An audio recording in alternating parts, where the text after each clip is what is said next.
Bienvenidos a QR. Gracias por bancar esto, que uno nunca sabe si es muy para nosotros o efectivamente lo podemos transmitir y compartir. Son valores los que se ponen en juego y como recién decía Juan, es un momento de valores bravos. Y entonces cuando los encontramos, más bien mostrarles o tratar de compartir con ustedes el brillo que tienen.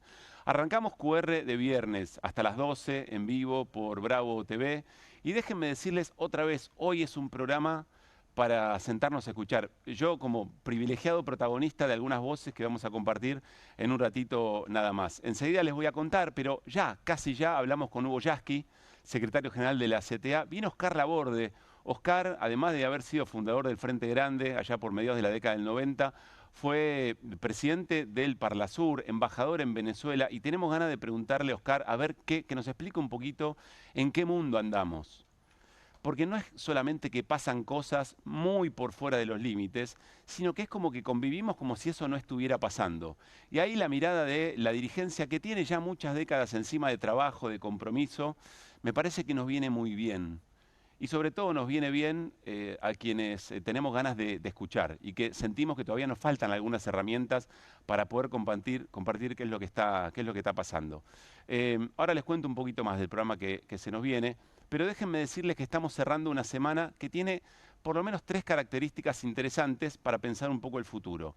Lo primero es que se cumplieron 2 años del gobierno de Javier Milei y como les propusimos ese mismo 10 de diciembre, quizá más que revisar todo lo que pasó, que me parece que de diagnóstico estamos, nos invita a pensar qué es lo que viene. Y en ese qué es lo que viene, ¿cómo terminamos la semana? Terminamos la semana en el arranque de las sesiones extraordinarias y sobre todo en la presentación formal de la reforma laboral. Pero no es solo la reforma laboral, son las breves repercusiones en estas horas que hemos tenido de esa reforma laboral, que es una reforma estructural, muy agresiva respecto de lo que conocíamos hasta ahora en la regla de juego de la relación entre trabajadores y trabajadoras y las empresas que efectivamente contratan. Y un elemento más que es que hace algunas horas nada más, el Poder Judicial le dijo al gobierno de Javier Milei, miren, no importa que ustedes no sepan, no haya o no sepan o no hayan decidido de dónde sacar el presupuesto.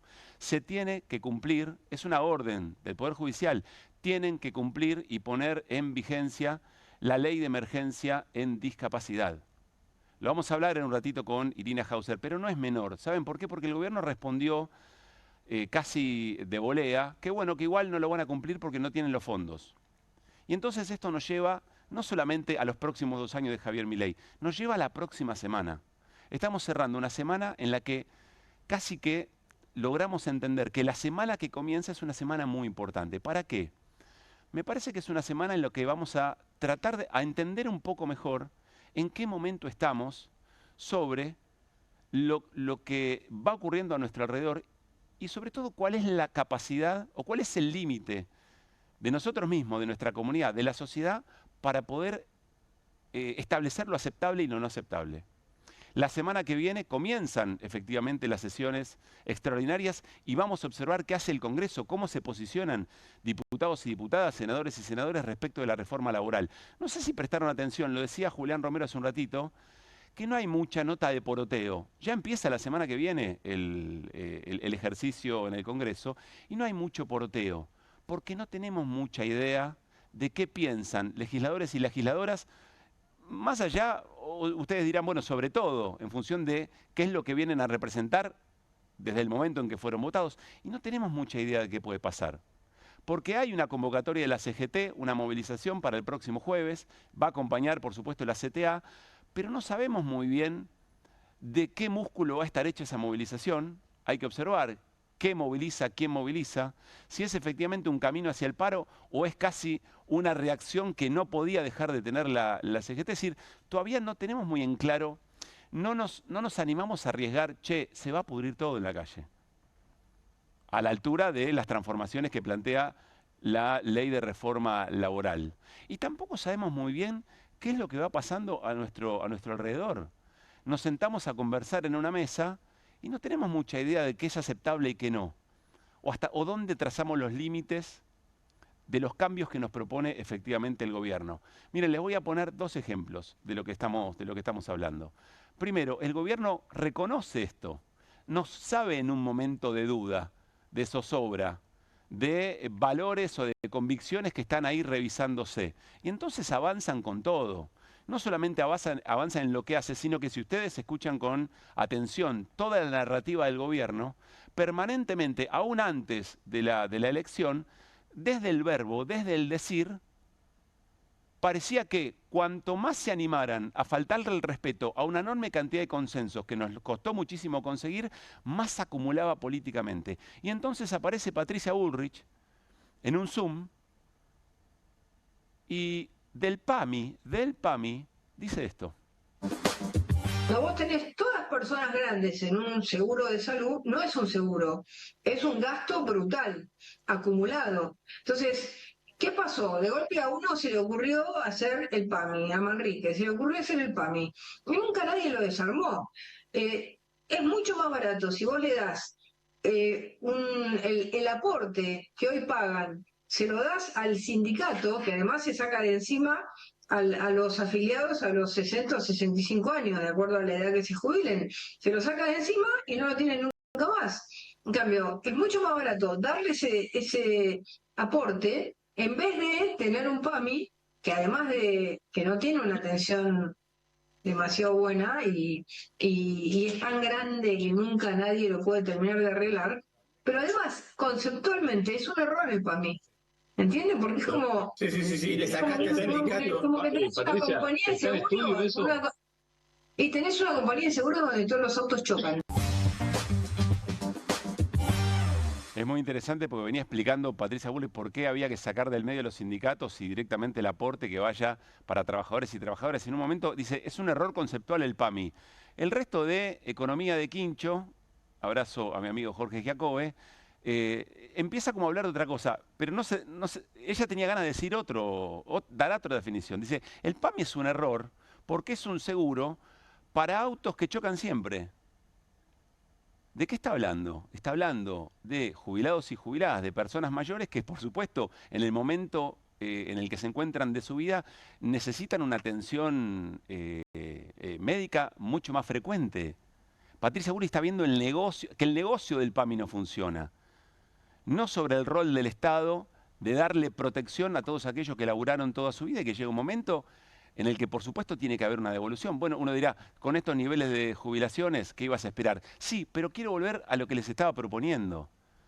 En el decir, todo el tiempo se está cruzando el límite, porque la sensación es, si no hay una sociedad o no hay una mayoría que efectivamente nos venga a decir, che, frenen acá.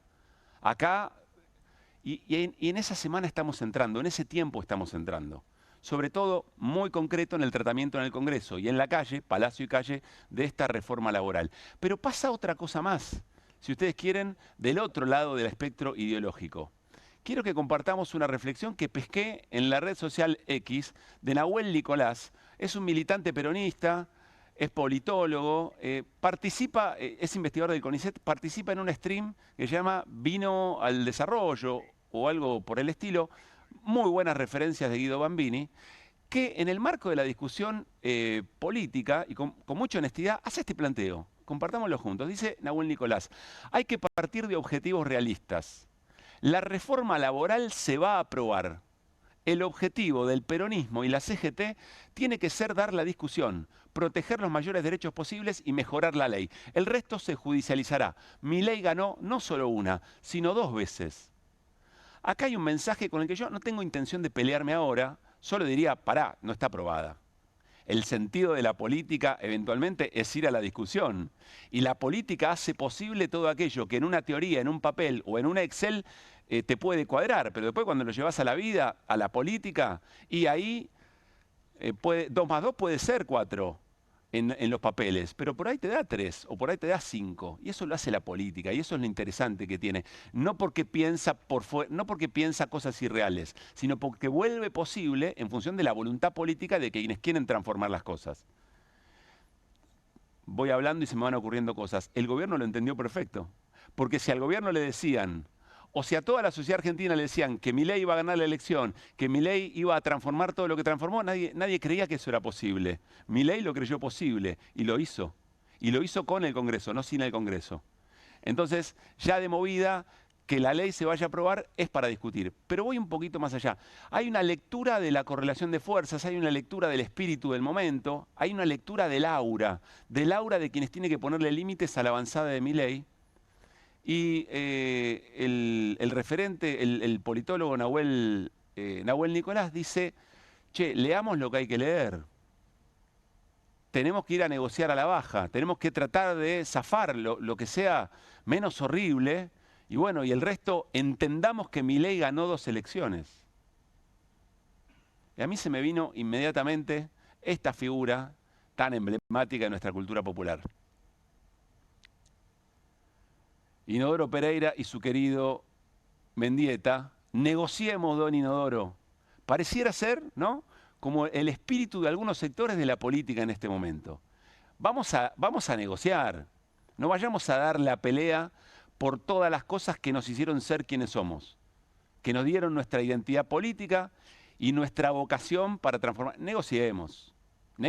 Yo lo escucho a Mendieta decirle eso al querido Inodoro Pereira, esa figura tan rica de Roberto Fontana Rosa. Bueno, la invitación es que empecemos hoy viernes en QR a pensar un poquito esa escena que comienza en los 2 años de Milei, pero que la semana que viene va a tener un capítulo, un episodio muy interesante para observar dónde estamos parados, para conocer o reconocer cuáles son los límites y sobre todo para saber si la actitud de aquellos que entienden que todo esto perjudica y mucho la vida cotidiana de la gente, si la actitud tiene que ser ir a negociar a sabiendas de que ya se perdió, o tiene que ser tratar de forzar y que 2 más 2 sea 5 en la vida política y sobre todo pensando en el futuro, en lo que se nos viene. Arrancamos QR, arrancamos con las voces del día. Déjenme decirles, hoy Irina Hauser, muy fuerte, nos va a contar los sobrenombres de Calvete en la causa 3, no lo van a poder creer. Y un dato más que no salió en ningún lado, por lo menos o mínimamente. ¿Se conocieron los fundamentos del veredicto de la condena contra quienes quisieron asesinar a Cristina Fernández de Kirchner? Y son fundamentos que pintan de cuerpo entero el momento. Es muy interesante lo que produjo ese tribunal y lo vamos a compartir. Y Guido Bambini viene con la reforma laboral muy provocador. Guido Bambini dice, mirá, nos lo dijo recién en producción, con esta reforma laboral, si se aprueba, el que no despide pierde. Ahora le da cuerpo y ahora nos lo explica. Programón tenemos hoy en QR, viernes y todo, y así arrancamos.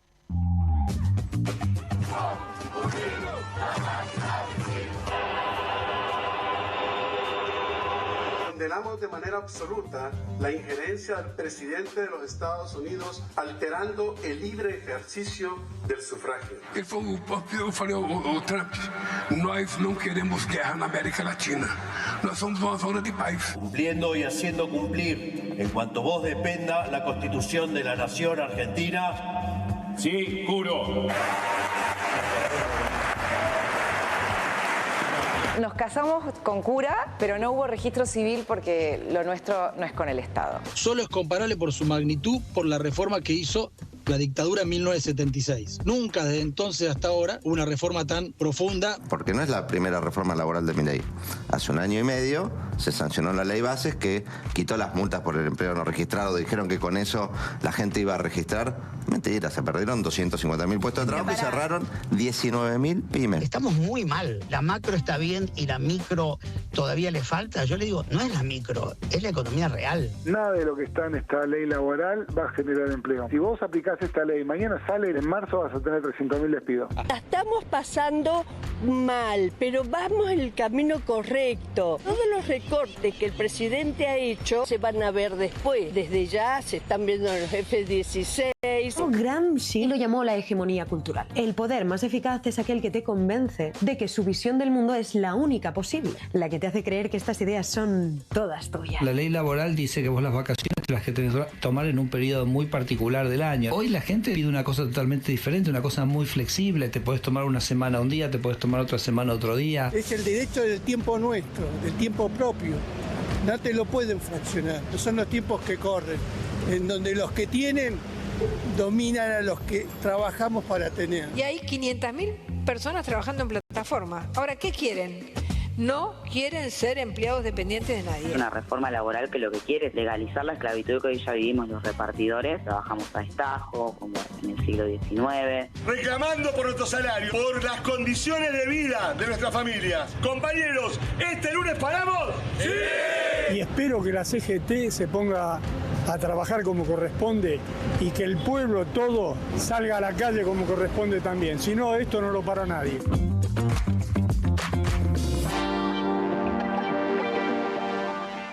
Hola Guido Bambini, ¿cómo andás? ¿Qué tal? Muy buenas noches. ¿Cómo estás, Pablo? Bueno, vamos a arrancar con Guido y enseguida se suma a la charla Oscar Laborde, como les prometí, también Hugo Yasky. Vamos a arrancar con 2 o 3 elementos que Guido Bambini, observando el hilado fino de la reforma, nos propone observar sobre lo que quizás no reparamos tanto. ¿Por dónde empezamos, Guido? Sí, porque, a ver, podríamos decir que la precarización avanza, ¿no? Con esta reforma, pero digo, lo concerniente a lo estrictamente laboral, lo trataron mucho ayer con Luis Campos. Yo me quiero detener con una reforma que está dentro de la reforma laboral, que es una reforma tributaria, ¿no? También, digo, esto generó algún cuestionamiento de la entrada del proyecto por el Senado, ¿no? Claro.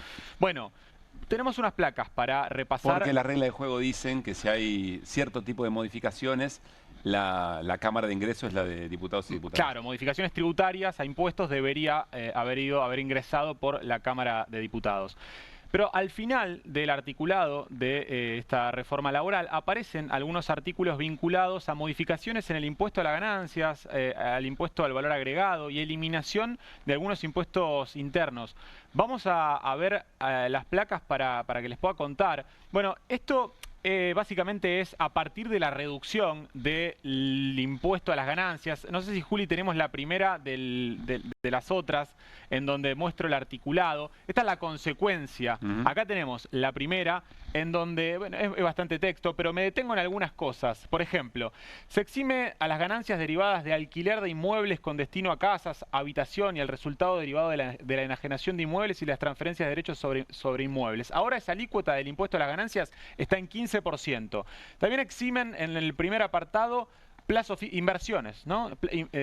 Se exime los intereses originados en plazos fijos en dólares y a los intereses sobre valores, títulos, obligaciones negociables, cuotapartes de fondos comunes de inversión, etcétera. Diferentes inversiones financieras que hoy tienen, están gravados por el impuesto a las ganancias, entre el 5 y el 15%, bueno, se los elimina. Entonces, todo esto es menos recaudación. Efectivamente, esto es menos recaudación. Vamos al último punto que dice, esta es la más importante, te diría, en la magnitud de la reducción, en donde se reduce de 30 a 27% y de 35 a 31,5% el impuesto a las ganancias a personas jurídicas, ¿no? Dependiendo qué persona jurídica, baja la alícuota. Y ahí entra la segunda placa que te mostraba, que es cómo impacta la disminución de esta recaudación del impuesto a las ganancias en la coparticipación. Menos impuesto a las ganancias, fundamentalmente es IVA e impuesto a las ganancias lo que nutre la coparticipación. Así que podríamos decir que es también muy regresiva en términos federales esta reforma laboral y reforma tributaria. Ahora sí compartamos la placa de recaudación de provincias que mencionaba Guido. Efectivamente.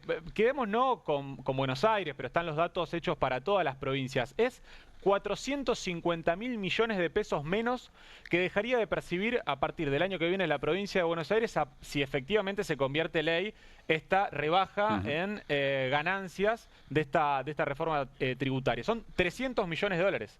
¿No? Se está cuestionando mucho el endeudamiento de la provincia de Buenos Aires. Bueno, no se cuestiona tanto tampoco dejar de transferirle a la provincia de Buenos Aires 300 millones de dólares, ¿no? Pienso mal y digo, también se las deja más vulnerables para cualquier tipo de negociación, entre comillas, ¿no? Tal cual, sí. Bueno, no es solamente la reducción del impuesto a las ganancias en distintas categorías, sino también, vamos a la siguiente placa, en términos de la eliminación de algunos impuestos internos.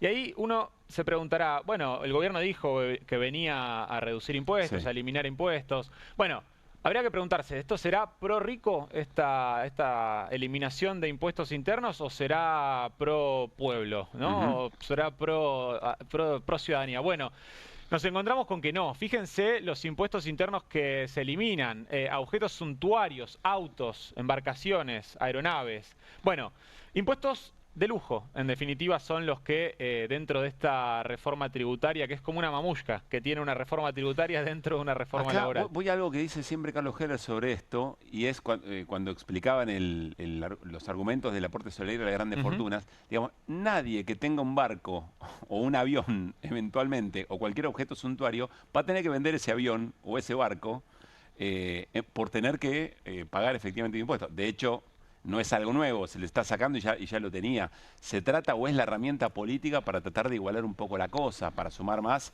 a que el Estado pueda cumplir con la protección de aquellos sectores que, bueno, que son mucho más vulnerables en función de quienes tienen estas posesiones, ¿no? Sí, efectivamente. Ayer Carlos decía, 2.600 millones de dólares fue lo que se recaudó por única vez con el impuesto a las grandes fortunas.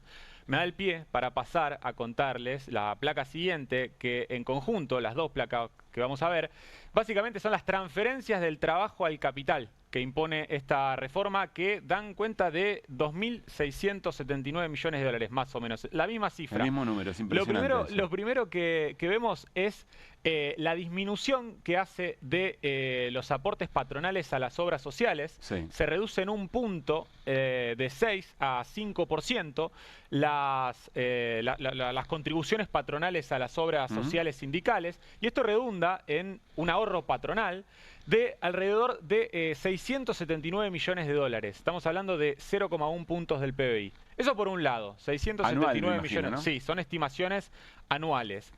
Vamos a la siguiente para ver lo que es la transferencia a este nuevo Fondo de Asistencia Laboral, que nos da, estos son datos del Centro de Economía Política de las Argentina. Indemnizaciones, digamos. Claro. Bueno, a partir de el Fondo de Asistencia Laboral, no es que es un ahorro para los empresarios, para los empleadores, porque este 3% de contribuciones patronales no es que los dejan de aportar, solamente que pasan de financiar al Sistema Integrado Previsional Argentino, a las jubilaciones, a nutrir este Fondo de Asistencia Laboral. Entonces, uno podría decir, bueno, entonces no es que es positivo para los empleadores, solamente está desfinanciando al ANSES, ¿no? Porque eso sí, está desfinanciando al ANSES, ese 3% que deja de percibir el Sistema Integrado Previsional Argentino. Pero no, eventualmente, cuando un empleador despida, va a tener a disposición este Fondo de Asistencia Laboral. Y de ahí está lo que yo te planteaba, de que pierde el que no despide o que gana el que despide. En definitiva, termina ejerciendo una ganancia indirecta justamente el que utiliza este Fondo de Asistencia Laboral, que se nutre de este 3% que redunda en un desahorro, en un costo, no en un costo, sino en el desfinanciamiento, en definitiva, en el desfinanciamiento por 2.000 millones de dólares, por más de 2.000 millones de dólares al ANSES, insisto, anualmente. Y no me quiero poner muy técnico porque, digo, hay otro, dentro de estos articulados, hay otro punto donde también se está discutiendo si no hay una superposición de reducción de contribuciones patronales. Es decir, si no sería por doble esta cuestión del 3%, encima del 3%, sí, claro, para colmo, ¿no? Un guarismo que lo persigue al gobierno. La van a cariñar, ¿no? Sí. Los empleadores con esto. Pero bueno, en este momento se está discutiendo, he conversado con Luis, estamos discutiendo con distintos abogados laboralistas si esta reducción de contribuciones patronales va por fuera de este Fondo de Asistencia Laboral. Bueno, ahí sería, no estaríamos hablando de 2.500 millones de dólares anuales, sino de 4.500 millones de dólares anuales. De cualquier modo, es una cifra espeluznante, sí, por claro. donde se lo mire. Dos cosas de lo que plantea Guido. Primero, la coincidencia, para mí no es un dato menor, que aquel aporte solidario genera lo mismo, o generó lo mismo, que efectivamente ahora está desfinanciando ANSES, o por lo menos ciertos sectores entre el ANSES y lo que significan las obras sociales, pero en el sentido inverso. Y ahí me parece que hay un dato simbólico muy, pero muy importante. Y una cuestión no menor, Pablo, que se vincula con el fallo de la justicia, el fallo reciente de la justicia. El gobierno permanentemente le está planteando al Congreso que tiene que dejar sentado cuáles son las partidas que afectarían o la forma de financiamiento de las diferentes iniciativas legislativas, de la ley de emergencia pediátrica, de la ley de financiamiento universitario. Bueno, en este caso, desfinancian el sistema integrado previsional argentino, desfinancian las jubilaciones futuras. Y bueno, bajo ningún punto de vista el gobierno plantea o se pregunta de dónde va a salir el dinero de las jubilaciones futuras. Ya presentamos y empezamos a charlar con Oscar Laborde, pero dos definiciones que van a alimentar un poco la conversación, también cuando se sume Boyaski. Patricia Bullrich, en el encuentro ProPyme, ¿no? Si no me equivoco, sí. Dando detalles, argumentando, poniéndole narrativa a la reforma que propone el gobierno. Dale.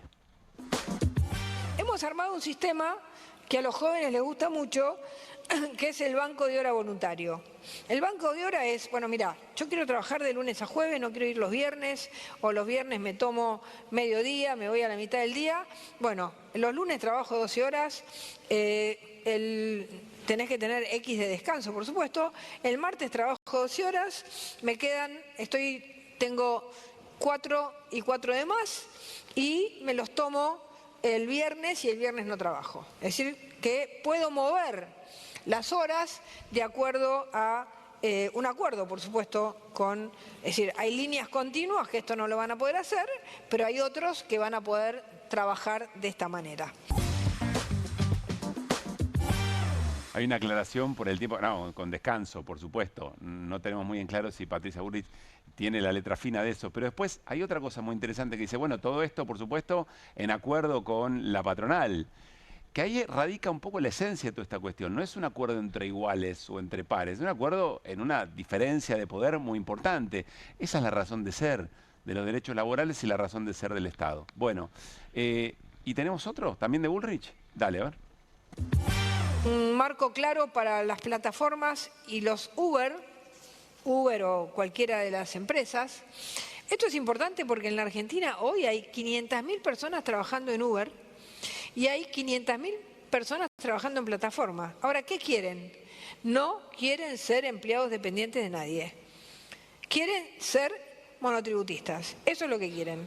Y bueno, así se ha hecho el sistema con algunas cosas que son importantes. Seguro de riesgo de trabajo, porque te cae de la moto, te chocas y demás. Un seguro de riesgo de trabajo, eso sí, lo estamos planteando para que realmente puedan tener la seguridad que quieren tener. Después no quieren tener más nada. Bueno, así está el sistema. Habría que hacer una encuesta eventualmente, pero ¿por qué decías que no a algo que decía Bullrich recién? No, claro, porque en el articulado de la ley no aparece un seguro para los riders, como se les dice acá y en España. O sea, está planteado de que tienen que pactarlo entre las partes. Otra vez. Y lo mismo, claro. Yo no creo, no veo a una de estas grandes empresas gustosas de pagarles los seguros a o el repartidor que diga, no, mira, yo no arranco a laburar, si vos no me firmás acá, que tiene que haber un seguro de estas características. Oscar Laborde, muy buenas noches. ¿Qué tal? Buenas noches, ¿cómo estás? Bueno, quisimos alimentar un poco la charla. Mirada general, aunque puedo intuirlo. Mira, yo lo que veo es que hay una ultraderecha descarada y por lo que veía en Nahuel, aparentemente hay un peronismo resignado. Eso es lo que pasa. Y no es obligación... ¿Por qué decís eso? Y porque ya aceptaba que habíamos perdido. ¿No? Y me parece que lo que se ve es eso. Esta es la propuesta descarada del gobierno. ¿Cuál es la propuesta nuestra? ¿Cuál es la propuesta del Movimiento Popular? ¿Qué se hizo durante la gestión? ¿Y qué se hizo en la campaña? ¿Qué propone el peronismo en la campaña? Entonces yo creo que hasta que no aparezca una alternativa, obviamente ustedes que tienen que diagnosticar, ahora los militantes del Movimiento Popular tienen que plantear una alternativa. ¿Hay que pagarle al fondo? Para mí la última parte no. Y uno dice, ¿y no nos van a votar? Bueno, aparentemente igual nos votan y si nos votan con estas condiciones, después nos vamos, digamos, incumpliendo la expectativa. Entonces, vos decís, el peronismo está sobreadecuándose demasiado a lo que cree que la sociedad quiere votando a Milei. Sí, ojalá lo quisiera yo y no fuera la realidad. Lo que uno ve con los gobernadores, no digamos con muchos dirigentes sindicales, es eso.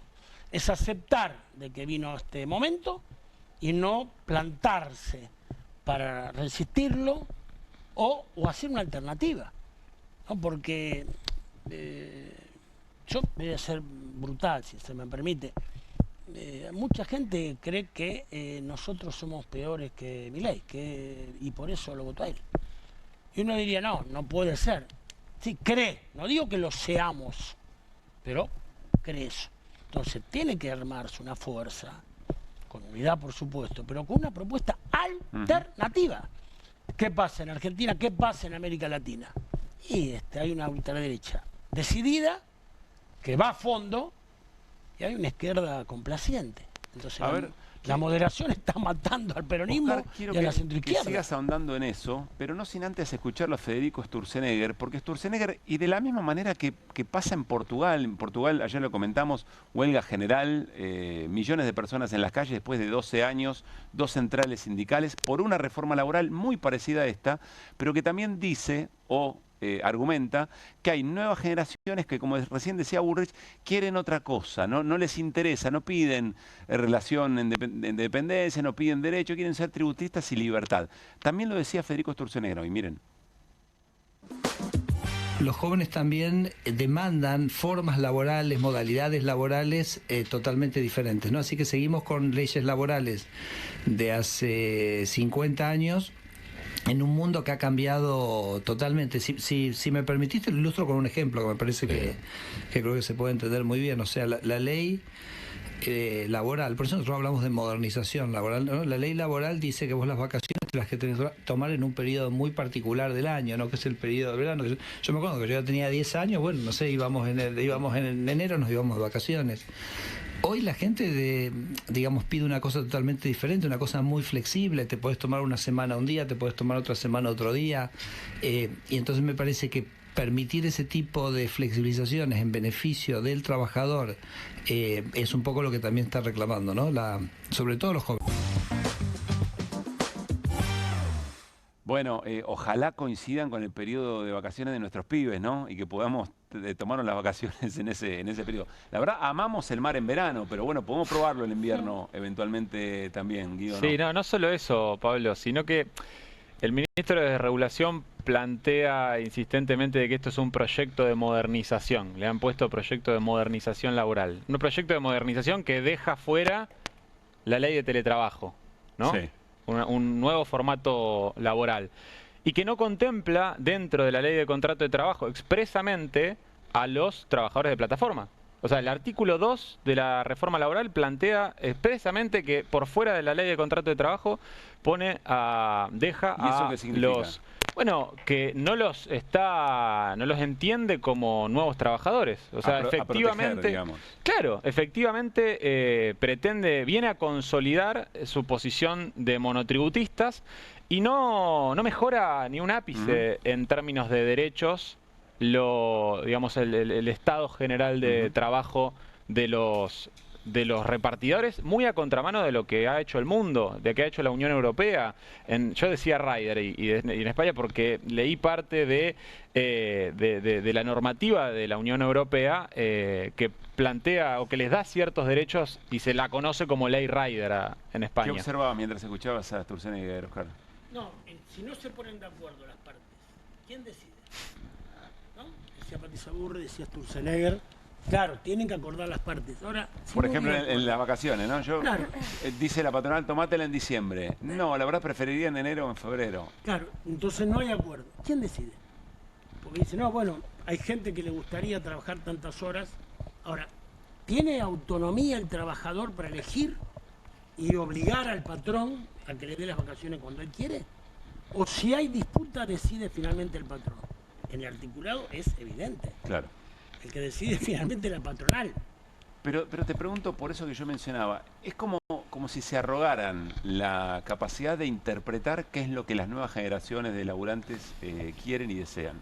Y sobre eso, en términos positivos, va la reforma. Claro, bueno, insisto, a eso, ante la crítica, hay que interpretar que efectivamente el mundo del trabajo cambió, sería ilógico no reconocerlo, y hay que hacer una propuesta progresista. Porque incluso los avances... O sea, no negar las modificaciones, pero tener una propuesta en otro sentido. Claro, hay que hacer una propuesta. Tiene que nacer desde el espíritu. supuestamente lo que no puede haber en la humanidad, que es un progreso que significa la tecnología y que solamente se enriquezcan en Occidente 10 tipos, ¿no? 5 tipos. Entonces el avance de la humanidad tendría que devenir en una mejora. Fue al revés.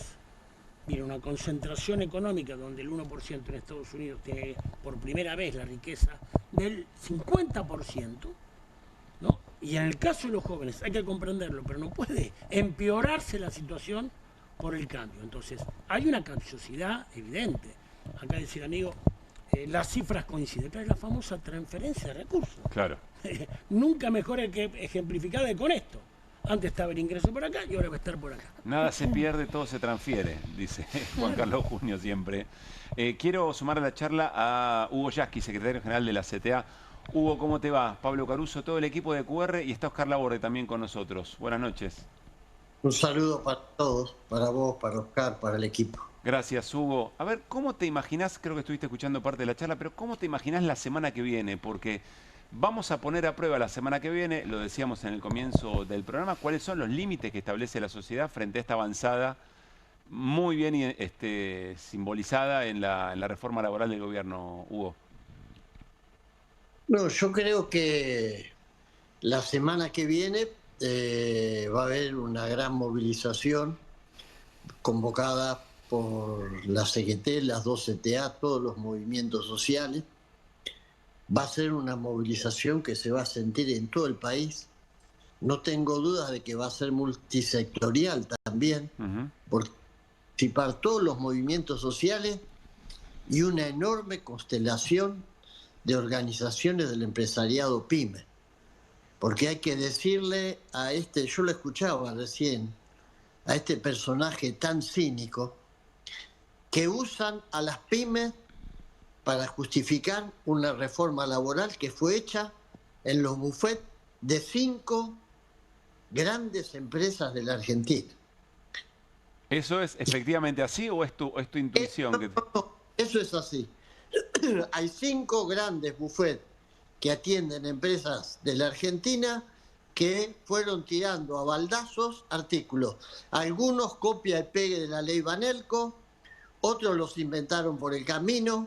197 artículos que el gobierno pretende que se traten en una sesión de la Comisión de Trabajo, que se le dé dictamen en un día y el día que ellos brindan para la fiesta de Navidad tienen la reforma, cosa que es imposible. Entonces, creo que se inicia un proceso que va a ser mucho más largo y mucho más polémico que lo que el gobierno pretende. No va a ser un trámite como quiera.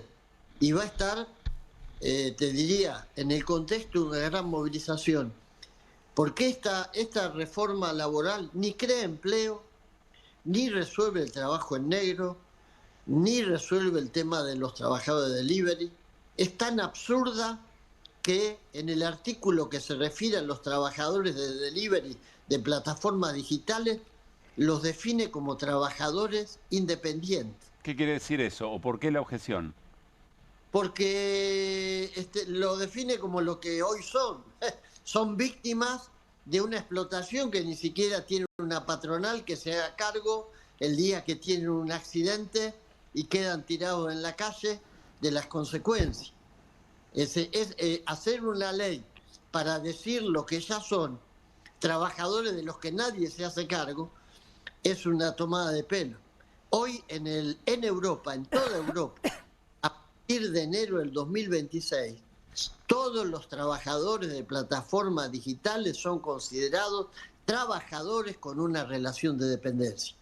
Muy particular, muy diversa, pero con relación de dependencia. Y estos nos vienen a tomar el pelo diciendo que son lo que ya son. Trabajadores que no tienen absolutamente nadie que se... Recién, es lo que recién nos contaba Guido sobre la legislación europea. Hago una pausa solamente ahí, Hugo. Quiero ir a Oscar. Hugo está convencido que la ley no va a salir con la rapidez, con la celeridad que el gobierno quiere, porque va a haber calle, porque va a haber movilización. ¿Tenés la misma confianza? Depende de la lucha. que agrego una cosa más. Sí, dale, Hugo, dale. Y seguimos la conversación, sí. Va a haber calle y va a haber movilización.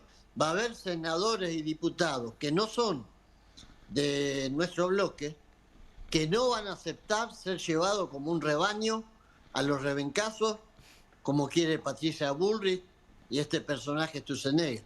Hay diputados y senadores de lo que denominaríamos la zona del medio, el gris, que no están dispuestos a votar a libro cerrado los 197 artículos que quiere el gobierno.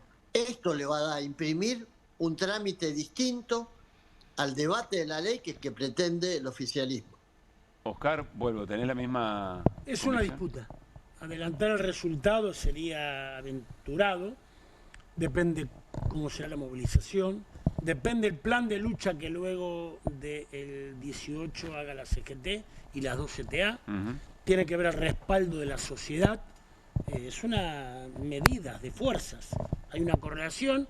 Hoy el gobierno cree, en mi opinión, equivocadamente, que al ganar las elecciones puede hacer lo que quiera. En mi opinión, hay un elemento determinante que tuvo que ver con el aporte de los 2.100 millones de dólares, que eso modificó mucho el humor que había. Lo dice Trump, sí, estaban claro. perdiendo. Sí. Entonces, pero para eso lo que hay que evitar es la resignación y hay que luchar y luchar, ¿no? Entonces, ¿cómo termina el partido? Y es difícil saberlo en la mitad del primer tiempo. Hugo, ¿sabés por qué estamos charlando sobre esto? Porque es como si hubiéramos perdido quizá la noción de lo que efectivamente puede pasar y lo que no. O eventualmente de qué tan tajantes son los límites de algunos sectores.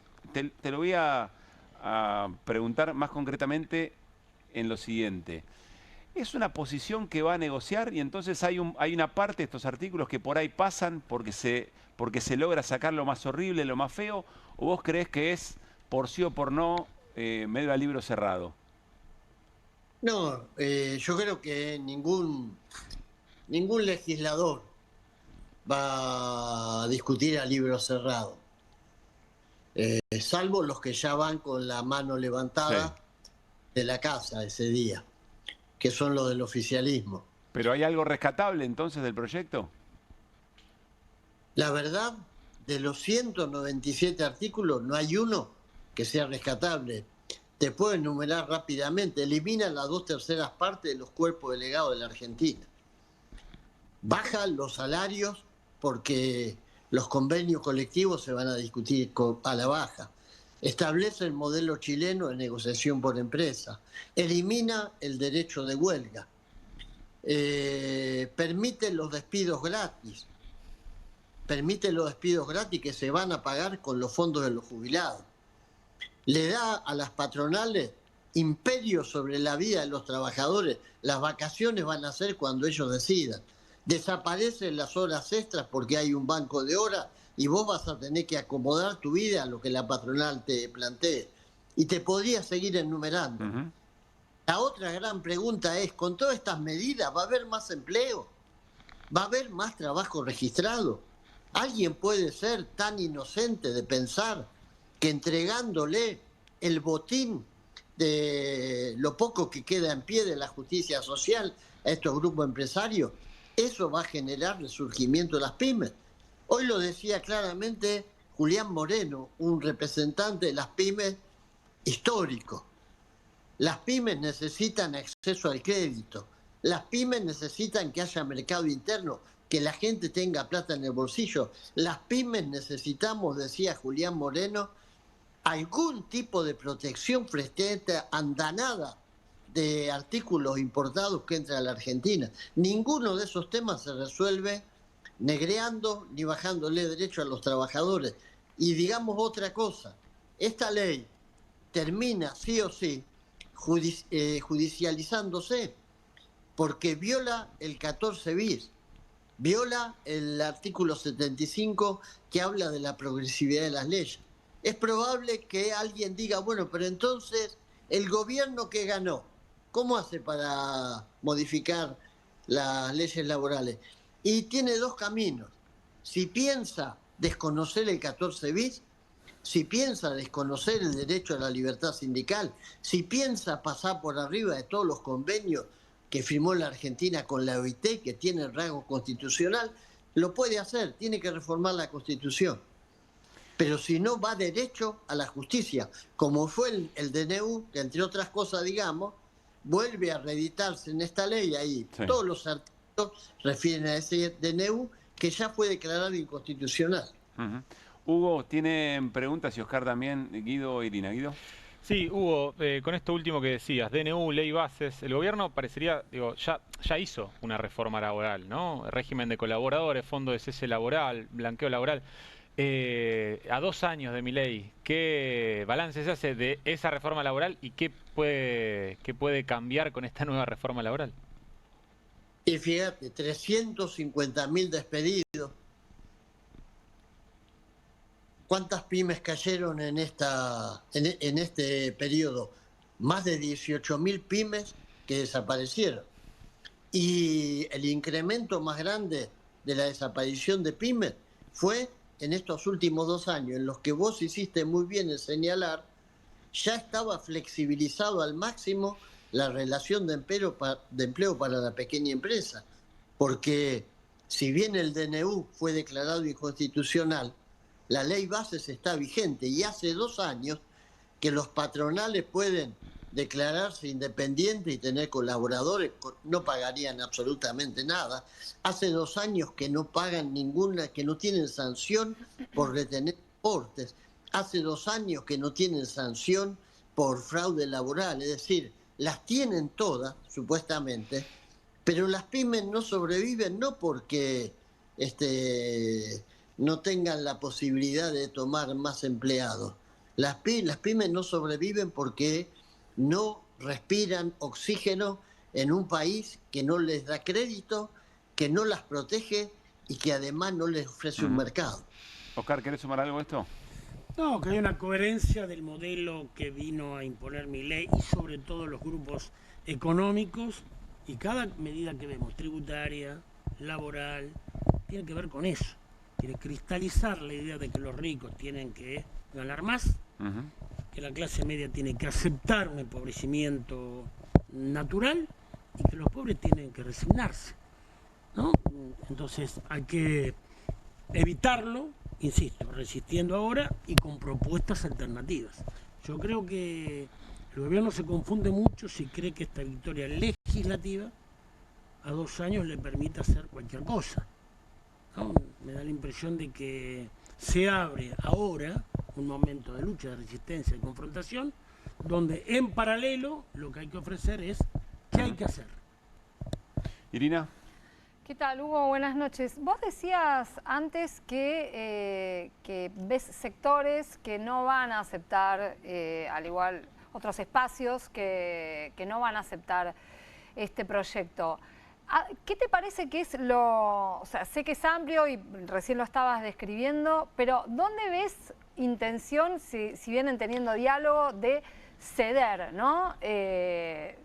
No de parte del peronismo, pero sí de parte de quienes pensás que igual van a discutir este proyecto?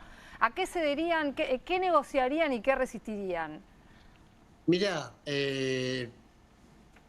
no sé puntualmente, pensá que el proyecto se conoció ayer. Sí.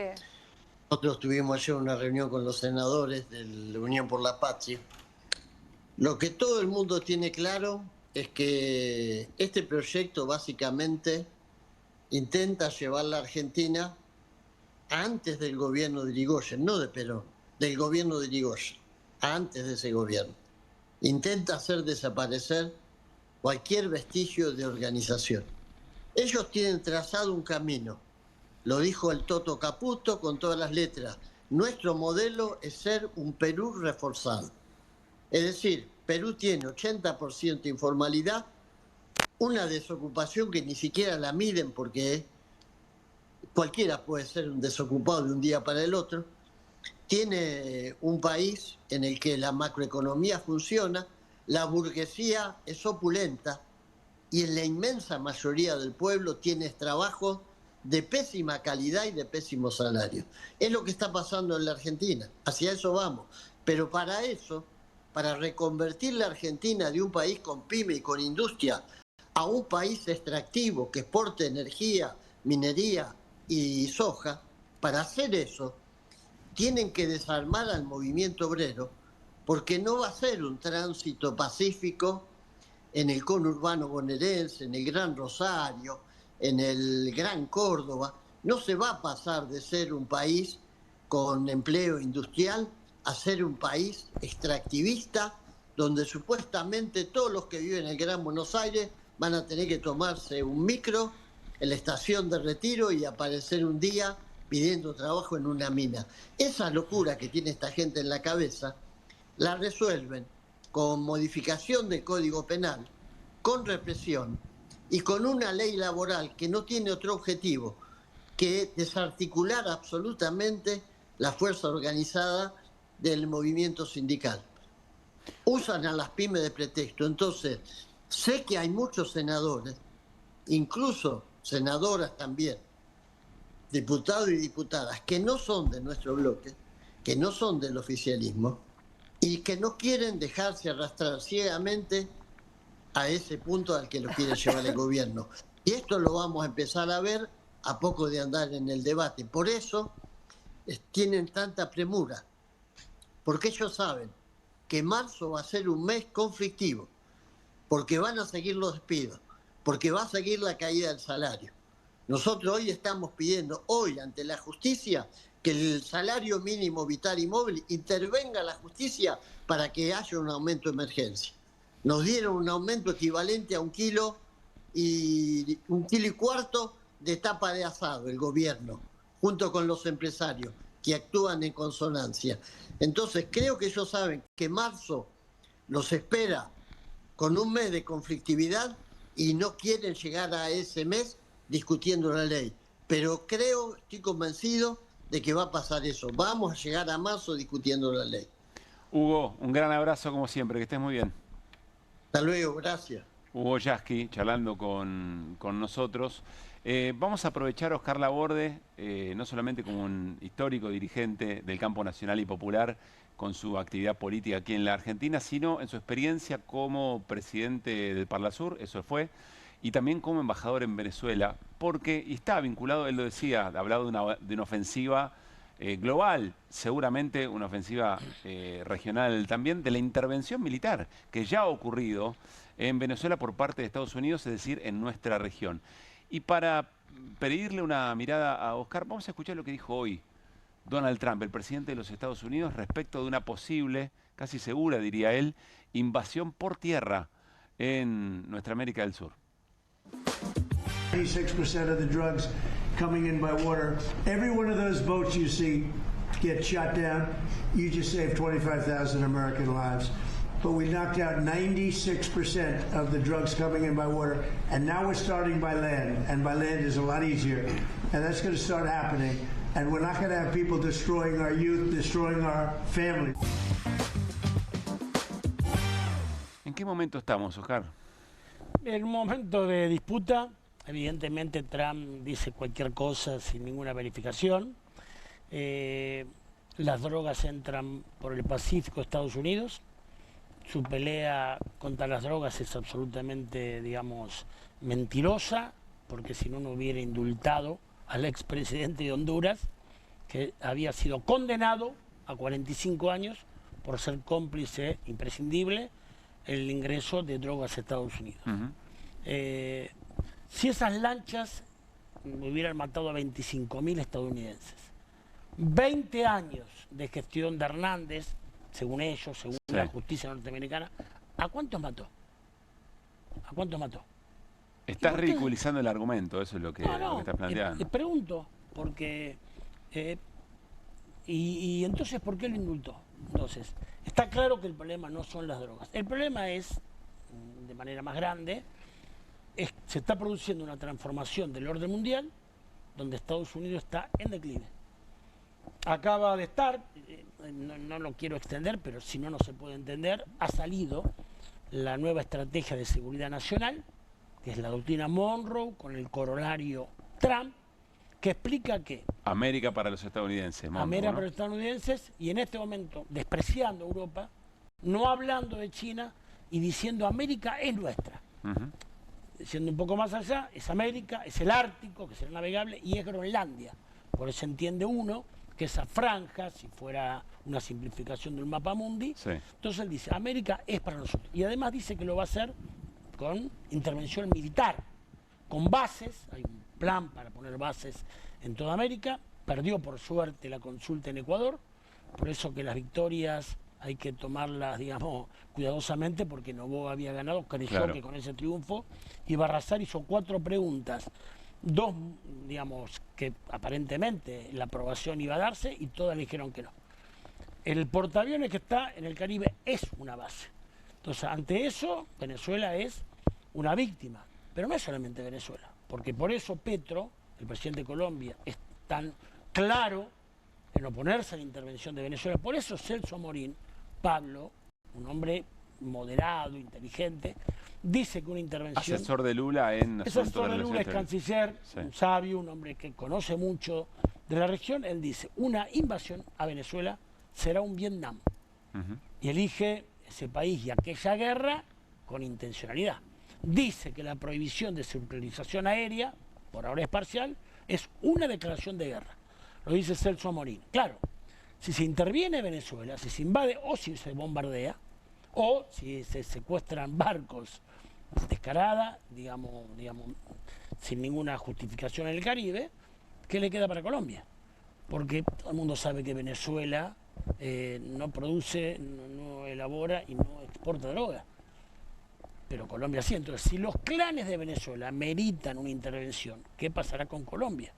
¿Qué pasará con este adelanto que dice el gobierno de Estados Unidos de decretar que el primer comando de la capital y el comando Vermelho, que casualmente se produce todo un acontecimiento con este comando, son terroristas? Si dicen que son terroristas, de acuerdo a la ley que hay en Estados Unidos, eso permitiría que se intervenga militarmente en un país para evitar que esos terroristas actúen. Entonces, están abriendo una puerta muy complicada. Me parece que la reacción de México, de Colombia, de Brasil, de sus gobiernos, son de Chile mismo, advirtiendo que no es un problema de simpatía o no con Maduro, es un problema que Venezuela es de América del Sur, es territorio de paz, y eso se quebraría. A ver, Oscar, más preguntas, y además sé que estás por viajar a Venezuela, que conocés Venezuela, porque habló Corina Machado, después de que se le entregara el Premio Nobel de la Paz, dirigente venezolana,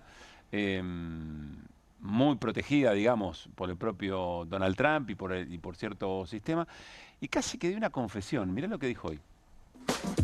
Forget about Saudi Arabia. Forget about the Saudis. I mean, we have more oil.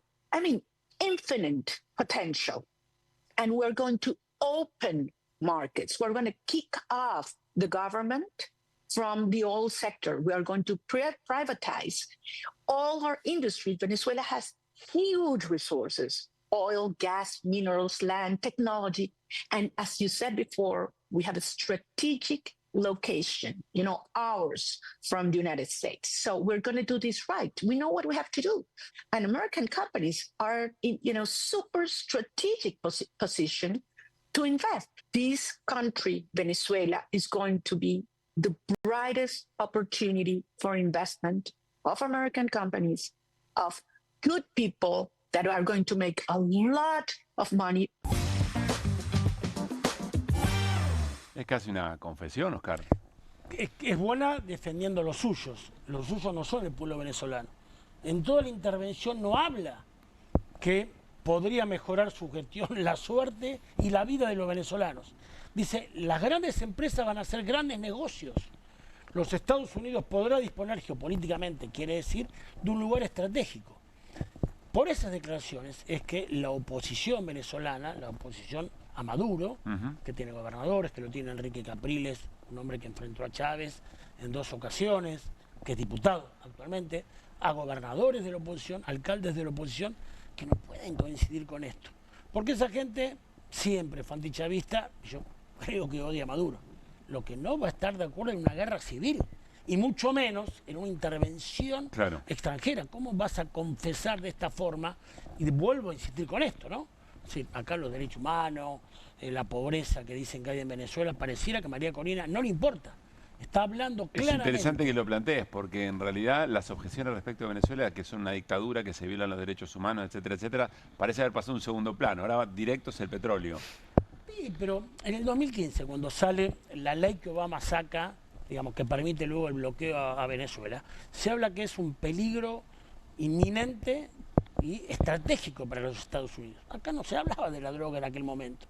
Luego las 9 modificaciones que hubo, en ningún momento mencionó la droga. De repente se dan cuenta que por el Caribe pasa el 95% de la droga. Eso es una mentira absoluta. Todo el mundo sabe que ingresa por el Pacífico y que la que circula por el Caribe en general va a Europa, sino por dónde saldría. Oscar, de muchas preguntas que te haremos, pero enseguida te liberamos y gracias por supuesto por haber venido. Te pregunto casi parecido a lo que te preguntaba recién de la Argentina, porque da la sensación que el riesgo de una... Ayer Martín Granowski decía, ya se materializó la intervención militar con la toma del buque petrolero. Pero frente a ese riesgo, la sensación es que no hay una respuesta acorde al riesgo que tenemos enfrente. ¿Por qué crees que pasa eso? Primero si coincidís y después, ¿por qué una crees que pasa reacción de eso? que decís de los pueblos de Claro, frente a la amenaza concreta de invasión extraterrestre. Mira, claro, la agresión ya está y uno se pregunta cómo se produjo. Y no es que quiera ser irónico, Pablo, simplemente que hay cosas que llaman la atención. Sí. Pueden retener un barco, pero no pueden detener una lancha. ¿Por qué no detienen la lancha y bajan a los que van en la lancha y muestran la droga? Me río de los nervios, perdón, pero tenés razón. ¿Pero por qué? ¿Y por qué además a los que quedaron flotando agarrados en medio de una tabla los matan por orden del que estaba comandando? Es que a ellos les interesa la apariencia. Entonces, esto sí... Es decir, Trump está mandando un mensaje haciendo todo esto y quiere que se vea, quiere que se observe. Claro. El problema es que ese mensaje hasta ahora hace que el pueblo venezolano se organice, la oposición se presente para organizarse. Insisto, al alcalde de ¿Crees Chacá, que Maduro puede ceder e irse? No lo veo. No lo veo. Sinceramente, objetivamente, no tengo ningún dato, pero la impresión que me da que no está en la cabeza de ellos, ¿no? Entonces, yo creo que ha cambiado, me da la impresión, ¿no?, la sensación sobre Venezuela, ¿no? Porque ahora es una víctima evidente. Nosotros vamos a hacer una actividad por la paz y la soberanía. Bueno, va a estar la CGT, las 2 CTA, madres, va a estar el Premio Nobel de la Paz, Adolfo Pérez Esquivel, bueno, justamente planteando no a la intervención en Venezuela. Que le mandó una carta muy crítica a Corina Machado, en tanto Nobel de la Paz a Nobel de la Paz. Bueno, pero ya lo vemos, las primeras declaraciones del Nobel de la Paz es que invadan mi país, que los esperamos así con gran riqueza. Oscar, gracias por haber venido. Va a ser interesante escucharte cuando vuelvas de Venezuela y que nos cuentes un poco cómo se vive internamente. Pero gracias por haber venido hasta acá. Gracias por la invitación. Muy bien, seguimos en QR y vamos a hablar con Irina Hauser porque hay novedades en la causa 3%, en la causa Andis, que tiene por supuesto su portada y creo que nos va a contar algo bastante llamativo, sobre todo alrededor de lo que se conoció de Ornella Calvete, la hija de Miguel Calvete. Iri. Les voy a contar algo sobre Ornella Calvete, pero también sobre su padre, Miguel Ángel Calvete. Esta semana anticipamos que iba a haber nuevas indagatorias y que una de las personas a ser indagadas es Ornella Calvete. Ornella Calvete, que como ustedes saben, era funcionaria en el Ministerio de Economía, ¿no?, en la Secretaría de Comercio. Y que bueno, que mientras hacía eso también tenía unas ampulosas conversaciones con su padre que se referían abiertamente a los negocios alrededor de la compra de insumos en la Agencia Nacional de Discapacidad, pero también otro tipo de negociados que se ve que gestaban ellos. Bueno, Calvete, Miguel Ángel, además un conocido lobista de distintos rubros, ¿no? Calvete, en el llamado de indagatoria nuevo, lo que encontramos un montón de datos, un montón de pruebas novedosas. Miguel Ángel Calvete tenía distintos nombres con los que se movía tanto en los chats como en la vida. Y una de las ¿Identidades falsas? Y era como, sí, había que decirle de distintas maneras como para despistar, ¿viste? A veces era el nombre de usuario que tenía en el WhatsApp o en el Telegram y a veces era en la manera en que lo llamaban otras personas. Pedro, Michel Bublé. No, no es cierto. Perdón, no me quiero tentar. Es cierto. Carmela Vivaldi, ya lo sabíamos. Carmela Vivaldi es extraordinaria. Es acordar al papel que tenía pegado en la, en la heladera. Es que todo, claro, de todos los nombres. Todo es en esa tónica. Alejandra.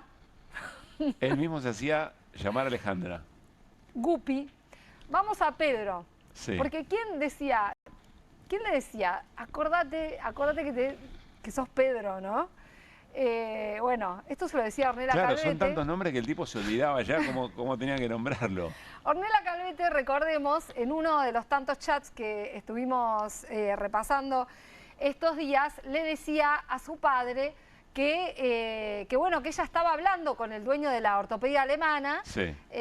Ahí se notaba que ella evidentemente estaba interviniendo en gestiones vinculadas con la licitación de prestaciones, y le pregunta cómo lo tengo que tratar, ¿no? A Claudio K. Bueno, hablan de Claudio K, a ver si tenemos por ahí el mensaje, y cuando están por hablar, en realidad cuando están hablando de Claudio K, ella lo saluda y le recuerda que cuando hable con él, veamos el chat, ¿qué le decía? Primero le dice buen día a su propio padre. Escúchame, le dice, acordate de decirle a Claudio que sos Pedro. Claro, venís haciendo toda la negociación como Pedro. De repente te olvidás de cómo te tenía que llamar, se va a pudrir todo, le dice Ornella Calvete. Acordate de decirle a Claudio que sos Pedro. Bueno, ¿vieron en el audio que se filtró? ¿No es más fácil hacer la guita honradamente que meterse en tanto quilombo que ni siquiera te acordás cómo te llamás para hacer la macana?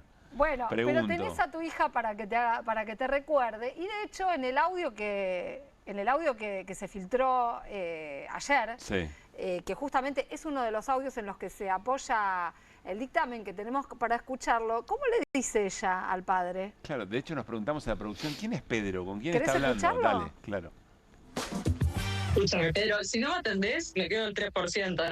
No me hagas cariñarte la comisión, te pido, por favor. Claro, nosotros nos Pedro. quedamos en el verbo cariñar, que queda, ¿no? Ya Obviamente, va el pedido a la Real Academia Española para que cariñar signifique eso.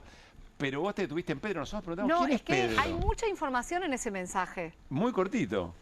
Es una frase que tiene mucha información. Sí. El Pedro tiene toda esta significación, porque evidentemente todo el tiempo estaba manejando distintas identidades, ¿no? Y te voy a mostrar... Claro, perdón, Iri, yo me imagino que los investigadores deben decir, che, ¿a qué Pedro le está hablando? Sí, hasta que en algún momento se hace la luz. Y unen todos porque en los nombres de los usuarios de los números de teléfono, claro, a él le secuestran varios teléfonos. Algunos los usaba él y otro lo usaba una colaboradora de él, que justamente es otra de las personas que está llamada a indagatoria. Pedro Escalvete es el mejor graf del año. Pedro Escalvete es extraordinario, Dani. Muy bien. Pedro Escalvete. Bueno, Patricia Canavesio es una colaboradora de él, que también fue citada a indagatoria. Cuando se ponen a ver qué pasaba con todos los teléfonos que tenía Calvete, bueno, ahí había varios, se ve en los mensajes que utilizaba distintos usuarios, algunos de los teléfonos se ve que los usaba también esta mujer, y ella le manejaba un montón de cosas. Hay un mensaje en particular donde ella habla le manda mensaje en un chat de Telegram desde uno de los teléfonos de esta flota, donde el usuario de ella es Bruj, pareciera que fuera bruja o algo así, Bruj dice, no sé, es lo primero que yo pensé.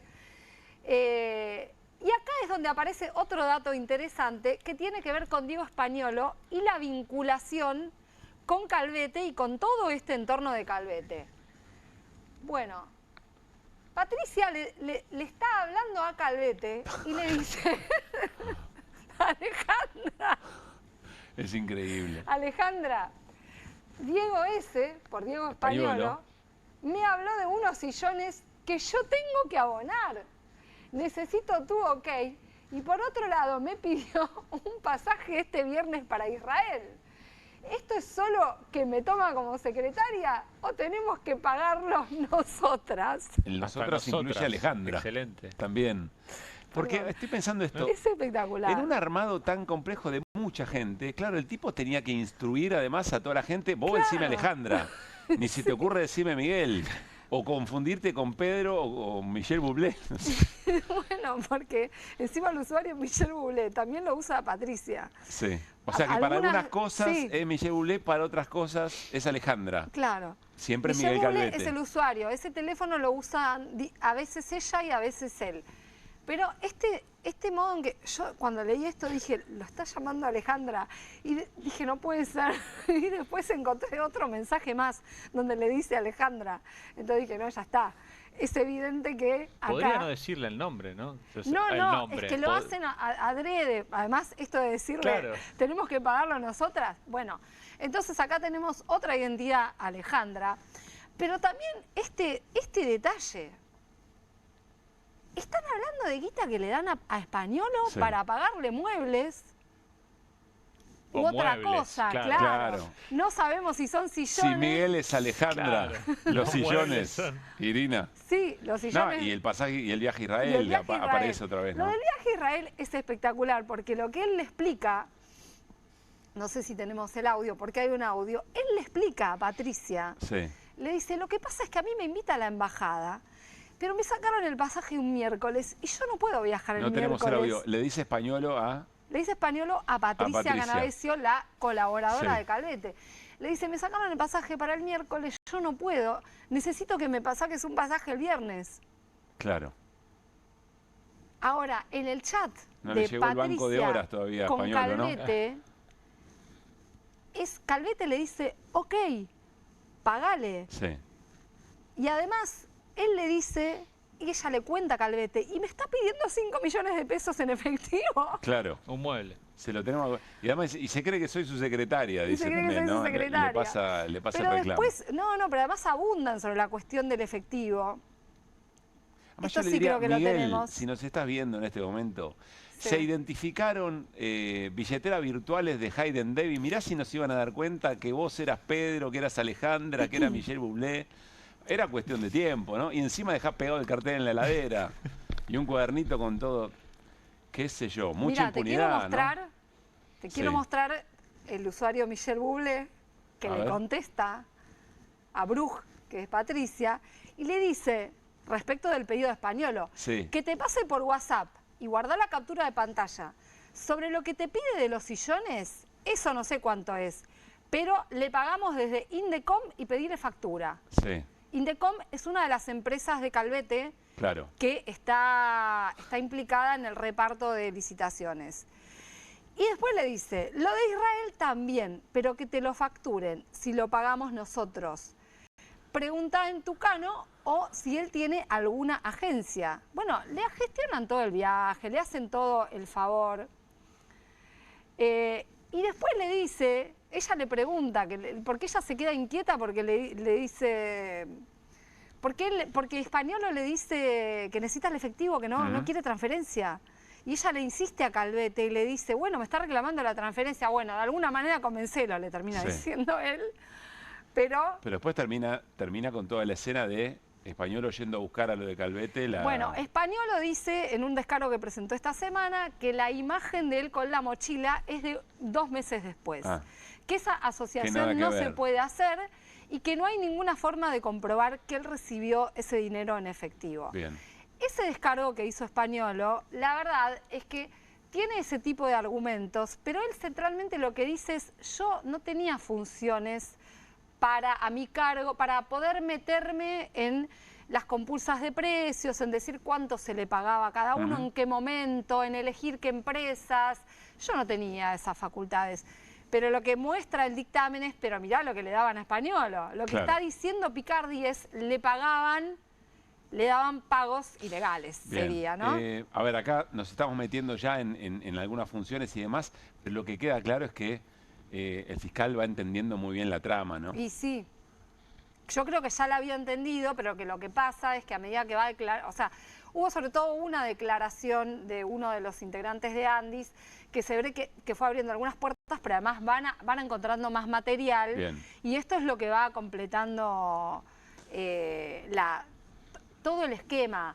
Yo pregunté estos días, y bueno, ¿y cuándo van a resolver las situaciones procesales? Bueno, porque se supone que es algo que tienen que hacer 10 días después de que se declaran en indagatoria, ¿no? ¿Y qué hay con el descargo de Español?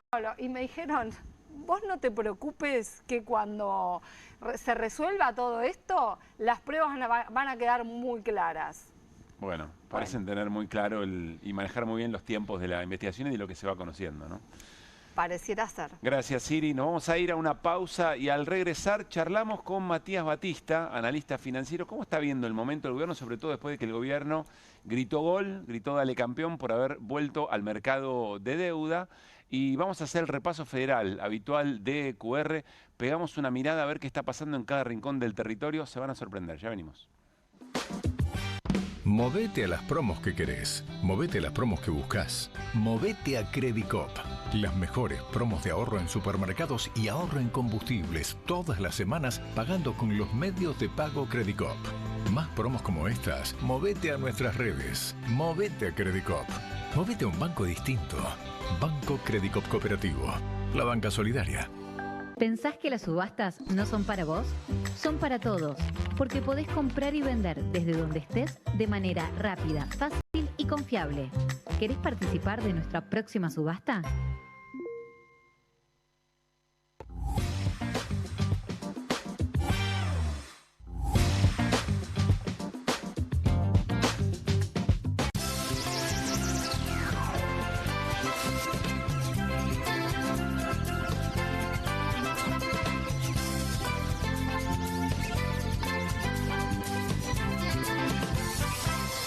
Linda es la potencia del sol que avanza desde el este. Linda es la gente que se levanta al alba para preparar todo, justo antes de que se pongan en marcha millones de soñadores. Buenos Aires, la ciudad más linda del mundo. Tener la nueva línea Philco Inverter Pure Energy, que usa IA para diagnosticar la calidad del aire y renueva el ambiente con una brisa pura del exterior, es darse un gusto en vida. Los gustos en vida. Philco.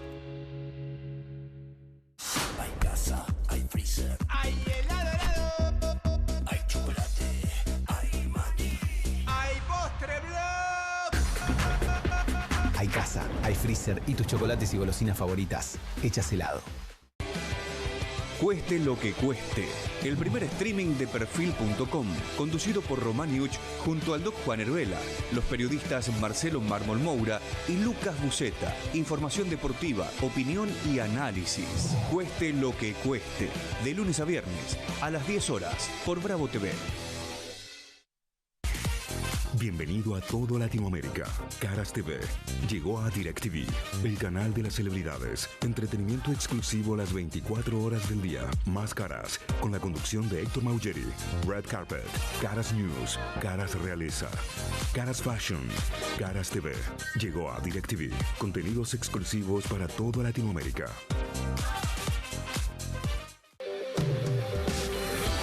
Emprendidos, con la conducción de Ornella Flench. Historias de emprendedores en primera persona. Consejos prácticos para alcanzar sus metas. Emprendidos, de lunes a viernes a las 12 horas por Bravo TV. Bienvenido a todo Latinoamérica. Caras TV llegó a DirecTV, el canal de las celebridades. Entretenimiento exclusivo las 24 horas del día. Más Caras, con la conducción de Héctor Maugeri. Red Carpet, Caras News, Caras Realeza, Caras Fashion, Caras TV. Llegó a DirecTV. Contenidos exclusivos para toda Latinoamérica. Con Telecentro, esta Navidad se aburre el que quiere. Regala el Deco 4K con tecnología Android TV más internet 1000 megas. Y ahora además, sumale un joystick para disfrutar los juegos del Deco. Pedilo ahora y recibite de Papá Noel con Telecentro. Telecentro, conectando con vos. Tener la nueva línea Philco Inverter Pure Energy, que usa IA para diagnosticar la calidad del aire y renueva el ambiente con una brisa pura del exterior, es darse un gusto en vida. Los gustos en vida. Philco.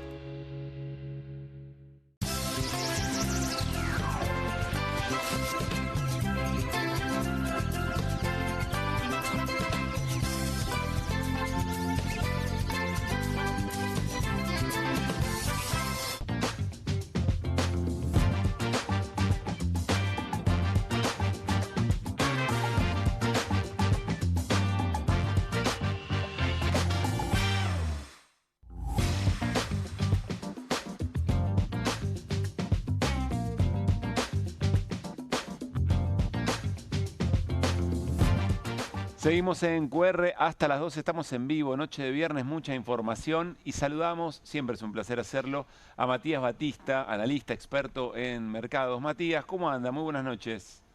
¿Qué tal, Pablo? Equipo, un placer estar acá en el programa. ¿Cómo andan? Bien, para nosotros también un placer.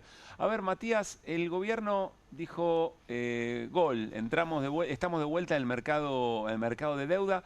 ¿Qué balance haces después de esa decisión, de esa acción?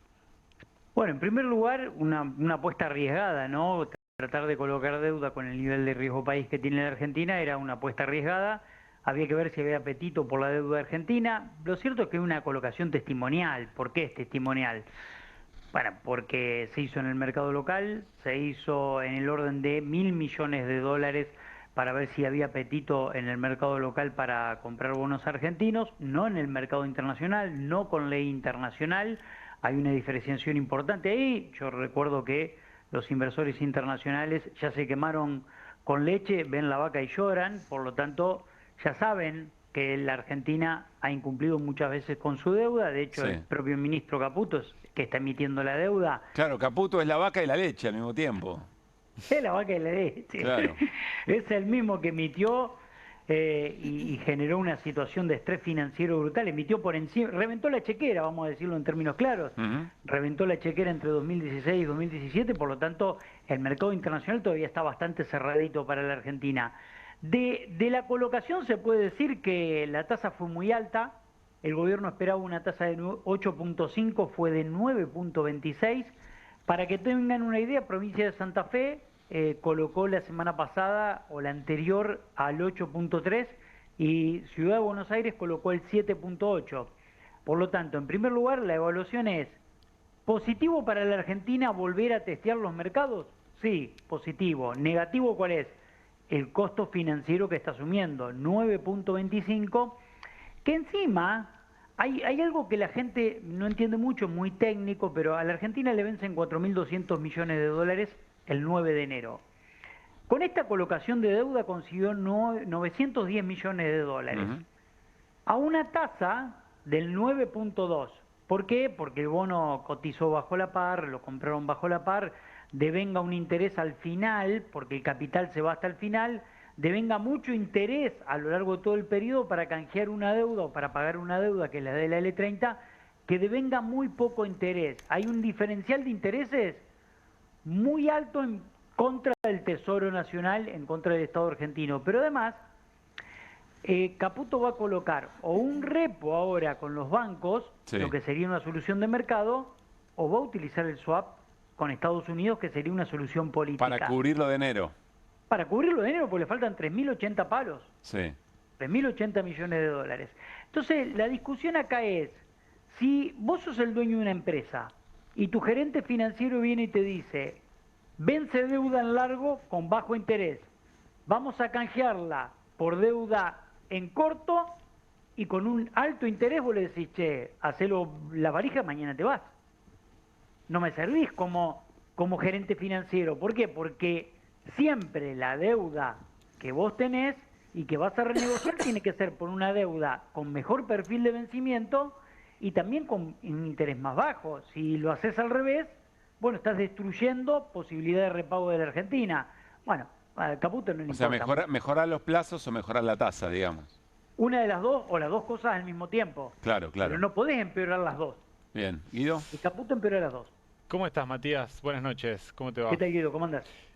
Yo te quería preguntar si ves que hay, digamos, alguna, digamos, si es problemática la acumulación de reservas por parte de este gobierno y sobre todo en estos días, estas semanas, ¿no? El mercado, el FMI le está planteando, tenés que acumular por la vía de la balanza comercial o comprando dólares de las colocaciones de deuda de las empresas o de las provincias, para que de esa forma baje el riesgo país y vos te puedas endeudar a una tasa lógica. ¿Ves ahí, digamos, alguna problemática dentro del marco teórico de este gobierno que parecería decirle al mercado, préstame, que eso va a bajar el riesgo país? Bueno, ese punto que acabas de tocar es la gran discusión que hay en el mercado hoy. Caputo insiste en que él va a solucionar la baja del riesgo país mediante la colocación de deuda en el exterior. Y el mercado, todo el mercado, pero cuando hablo de todo el mercado no hablo de todos los economistas, hablo de todos los economistas, el FMI, el Tesoro de Estados Unidos, y quien te puedes imaginar que tenga sensatez en cuanto a la capacidad de repagos que puede tener un país, le dice, o acumulás reservas, o va a ser medio difícil que vos puedas pagar esta deuda. Y para el que no está mirando del otro lado, vamos a ponerlo en términos más llanos, ¿no? Vos ponele que en tu ciudad tenés un tipo que vos sabés que defaulteó 1000 veces la deuda de la empresa que tiene. Y el tipo viene y te dice, ¿me prestás plata? ¿Qué garantías tenés? No, ninguna. La verdad es que yo, quédate tranquilo que lo voy a resolver, yo te voy a pagar, confía en mí porque tengo voluntad de pago. Perfecto. Le prestás plata y se da vuelta y en 2 esquinas está pidiendo plata en una financiera y en la otra esquina está pidiendo plata en una financiera. Y vos ves que el modelo de negocio de esa persona, de esa empresa, no acumula capital para pagarte, no acumula dólares para pagarte. Entonces decís, che, la verdad que no voy a cobrar nunca acá. Entonces por eso no baja el riesgo país. La discusión entre los economistas, el FMI, el Tesoro norteamericano y Caputo, que tomó una decisión completamente distinta. Caputo, ¿qué es lo que está haciendo? Hace lo que le conviene políticamente. Dice, si yo me voy a comprar reservas, me va a subir el dólar. Si me sube el dólar, me sube la inflación. Como el único resultado que le puedo mostrar a la gente hasta ahora, lo pongo entre comillas, es el dato de inflación, bueno, no quiere romper lo que logró hasta ahora, pero eso te rompe la capacidad de bajar el riesgo país y de renegociar la deuda. Claro. Entonces, estás ahí en una embretona bastante compleja, o sea, ¿no? por lo que decís, eventualmente, y para avanzar, lo sumo a Guido en la pregunta, el gobierno va a tener que torcer alguna de estas cosas que no quiere hacer. En algún momento va a tener que elegir un camino y será o que suba un poco la inflación en función de un incremento del tipo de cambio, o no sé, o va a emitir, o no sé cuál será la cuestión. Pero en algún momento va a tener que chocarse contra alguno de sus pilares, ¿o me equivoco? Mira, si consigue alguien que le financie los desequilibrios, vos podés seguir hasta que un día el mercado ve que los desequilibrios son muy grandes. Por ejemplo, Macri estuvo 2 años con Caputo como ministro de Finanzas. Lo que pasa, perdón que te interrumpo ahí. Yo entiendo que uno de los problemas de la balanza comercial tiene que ver con un tipo de cambio bajo, no competitivo. Exacto. O sea, hasta que eventualmente no haga eso, no va a tener para demostrar genuinamente que puede acumular los dólares por una vía que no sea la de la deuda. Coincido, absolutamente. Lo que pasa es que si vos conseguís a alguien que siempre te rescate, podés tirarla hasta donde la tiraste. Le pasó en el gobierno de Macri, a Caputo tirando la chequera todo lo que pudo, hasta que un día el mercado se le dio vuelta y se terminó, la carroza se convirtió en zapallo. Bueno, acá es un poco parecido. Le pasó a Cavallo con el fondo también. Ahí está. Sí. Ahí hay otro ejemplo. El de Cavallo y el fondo también le pasó. En consecuencia, para que el plan sea sostenible, vos tenés que lograr equilibrios. ¿Cuáles son los equilibrios? Bueno, tendrás que lograr una inflación un poco más alta en el marco de acumulación de reservas para demostrar que no solo tenés voluntad de pago, tenés capacidad de pago de la deuda. Entonces, vos tenés un contexto internacional que si tose el mercado norteamericano, bueno, te comes una crisis en 2 minutos. Entonces, si vos no acumulás reservas, si no haces los deberes que deberías haber hecho, pensemos que estamos en 15.000 millones de dólares de reservas negativas y lo decimos así livianamente, sería un escándalo esto, porque cuando asumió Milei estábamos en 11.000 millones de dólares de reservas negativas y decía que el Banco Central estaba quebrado. Bueno, ¿cómo está ahora entonces? Claro. Sí. Parecería que, a diferencia de los otros 2 momentos que marcábamos de la historia, hay una chequera que no tiene límites, ¿no? Que es el Tesoro de Estados Unidos y Trump a la cabeza. ¿Cómo ves? Bueno, ahora con la salida del shutdown de Estados Unidos o la posición de Trump, si algún vaivén del gobierno de Trump puede impactar directamente en el gobierno de Estados, en nuestro gobierno, en el equipo económico. Yo creo que tiene la ventaja de tener el acuerdo con Estados Unidos que le permite a Caputo, y por eso me parece que está utilizando, jugando con ese elemento, ir y romper con el martillo el matafuego y usar el matafuego cuando lo necesite. Por ejemplo, si ahora no consigue con los bancos internacionales un repo, bueno, puede ir, golpear el martillo y sacar el matafuego y decir, bueno, utilizo el swap de monedas. Pero también es cierto que todas las inconsistencias se financian hasta un límite. Entonces, me da la sensación de que en algún límite, cuando al gobierno de Estados Unidos le incomode esta relación con Argentina o le genere alguna tensión interna, bueno, no va a demorar 2 minutos en resolverla. Entonces también me parece que ahí hay un punto en donde a Trump hasta ahora le funcionó y a Milei hasta ahora le funcionó, pero después eso puede revertirse drásticamente si Estados Unidos... O Matías, te pregunto también, ¿cuánto esta situación puede durar? Porque Trump es un presidente que se está metiendo en situaciones de mucha tensión a nivel global. Difícil pensar que una situación de tanta tensión no tenga una dinámica que pueda perjudicar eventualmente lo que Estados Unidos puede hacer sobre la Argentina. No sé, no lo tengo claro, no soy un experto en el tema, pero veo que Trump está un poco en el ojo de los análisis y de la tensión global, ¿no?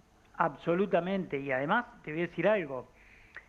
O sea, tu prestamista de última instancia está en flor de quilombo, yo qué sé cómo lo va a ir. Exactamente, primero está en flor de quilombo, en segundo lugar, si Japón te empieza a vender los bonos de Estados Unidos, va a haber más quilombo, va a haber mucho más quilombo y salida de capitales de los países emergentes, pero hay un punto que también es muy importante, ninguna billetera es infinita y van a ir tomándole el timing a la Argentina a ver cuándo hace los deberes.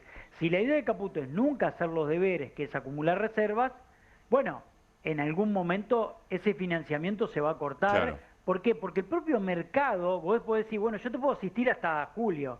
En julio tenés que salir a los mercados voluntarios, o sea, tenés que tener el riesgo país en 450 puntos. ¿Cómo haces tener el riesgo país en 450 puntos?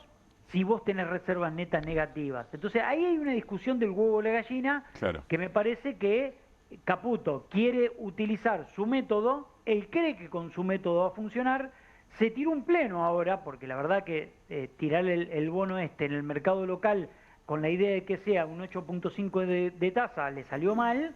Bueno, veremos qué es lo que intenta posteriori. Lo cierto es que hay números que empiezan a preocupar.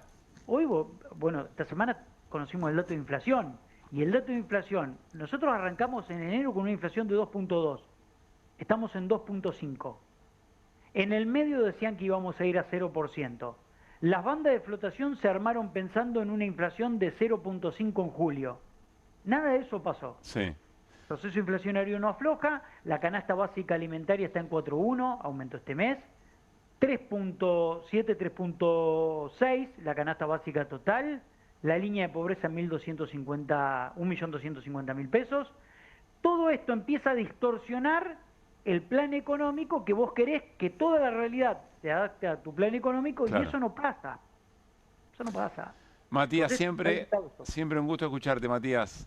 No, por favor, gran abrazo y buen viernes para ustedes. Para vos también, buen fin de semana. Bueno, vamos a hacer un repaso también de varias de estas tensiones que menciona Matías. Matías tiene un impacto en distintos puntos del país y vamos a hacer el repaso federal de QR. Arrancamos por la provincia de Río Negro. Miren, ATE sobre los estatales rionegrinos en diciembre se enfrentarán a una rebaja salarial sin precedentes. Dura advertencia al gobierno de Río Negro es la síntesis del extenso encuentro realizado miércoles en General Roca, 200 dirigentes de distintas agrupaciones de ATE.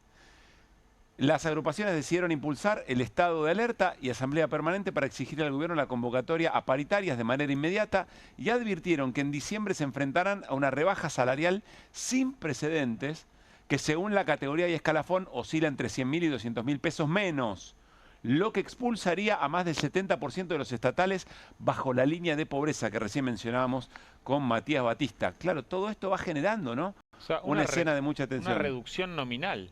¿Cómo? O sea, una reducción, nominal en los sueldos, de 100.000 a 200.000. Impresionante. Bueno, Río Negro, ¿qué más? Nos vamos a Bahía Blanca, provincia de Buenos Aires. Hospital Italiano. Es complicado vivir con un sueldo de 800.000 pesos pagado en 4 partes. El conflicto salarial en el Hospital Italiano se agrava. Los trabajadores permanecen en la alerta y movilización después de que la nueva gerenciadora Confederada Salud informar a los trabajadores plan de pago en cuotas para abonar los sueldos de noviembre. Miren ustedes, distintos lugares y parecidas tensiones, ¿no? Vamos a la provincia de Entre Ríos. Cierre de institutos de educación superior. Nos quieren obligar a pensar la educación como elemento de mercado. Continúan en estado de alerta y movilización, casi el denominador común, les digo, ¿no? por posibles cierres, docentes de los institutos de educación superior de Entre Ríos salieron al cruce de la nota publicada en redes sociales por parte de la Dirección de Educación. Depende del Consejo General de Educación, que indica que, entre otras cuestiones, los profesorados con horas de planta permanente y todas las tecnicaturas tienen garantía de continuidad. Hace muchos años dejó de titularizarse en el nivel superior, por tanto, si como dice, se le asegura la estabilidad, es apenas unos pocos. Nos quieren obligar a pensar la educación como un elemento de mercado cuando no es así. Cambiamos de provincia, nos vamos a la provincia de Córdoba. Mayor libertad sin jefe, se pregunta Córdoba 24N. El fin de ser tu propio jefe. Un estudio de la Universidad Nacional de Córdoba revela la precarización de las aplicaciones.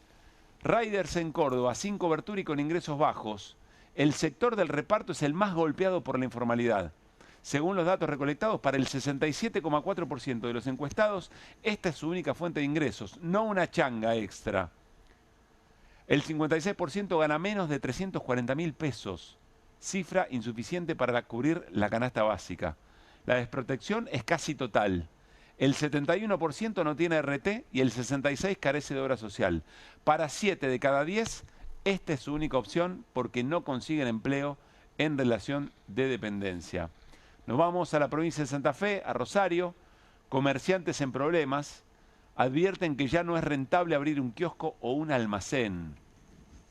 Sentenciaron al unísono desde el Centro Unión Almaceneros de Rosario y la Cámara de Kiosqueros de la ciudad respecto a la baja rentabilidad que se experimenta a ritmo sostenido como consecuencia de la merma del consumo y de los incrementos en la lista de precios, alquileres y servicios, cierre de locales, incluso aquellos comerciantes que ostentan antigüedad superior a 15 años y compiten con quienes se iniciaron en la actividad comercial tras haberse quedado sin trabajo. Es lo que decía el bicicletero, que ayer escuchamos, que dice, lo que hay que importar son consumidores. Muy interesante también, ¿no? Que ganan en otros lugares, por supuesto, porque acá no pasa. Seguimos en Santa Fe. Reforma laboral, Santa Fe apoya porque no puede ser que contratar a un trabajador ponga en riesgo a una empresa. Bueno, alguna de las repercusiones, el gobierno de Santa Fe está apoyando. Esta es la mirada oficial del gobierno santafesino de Puyaro sobre la reforma. Nos vamos a Salta. Mangione, el sistema de salud no está desbordado, pero puede llegar a estarlo. Obviamente que van a comenzar a haber demoras en la atención porque está aumentando el consumo del servicio de salud pública, por lo cual hay que cuidarlo. Y yo siempre insistí con eso, que nosotros tenemos un sistema de salud que es brillante, está a la altura de las circunstancias, pero obviamente si no tengo el apoyo de la parte privada, que es la que se tiene que hacer cargo de todas estas obras sociales, obviamente nos complica, dice el ministro de Salud de la provincia de Salta. Muy duro el diagnóstico, ¿no? Puede llegar a estarlo. Y nos vamos a la provincia de San Juan. Productores sanjuaninos aseveraron que fue el peor año agrícola en 30 años, en 3 décadas. La actividad en San Juan atraviesa uno de sus peores momentos, más críticos. Los chacareros lo sienten en cada etapa de producción y venta.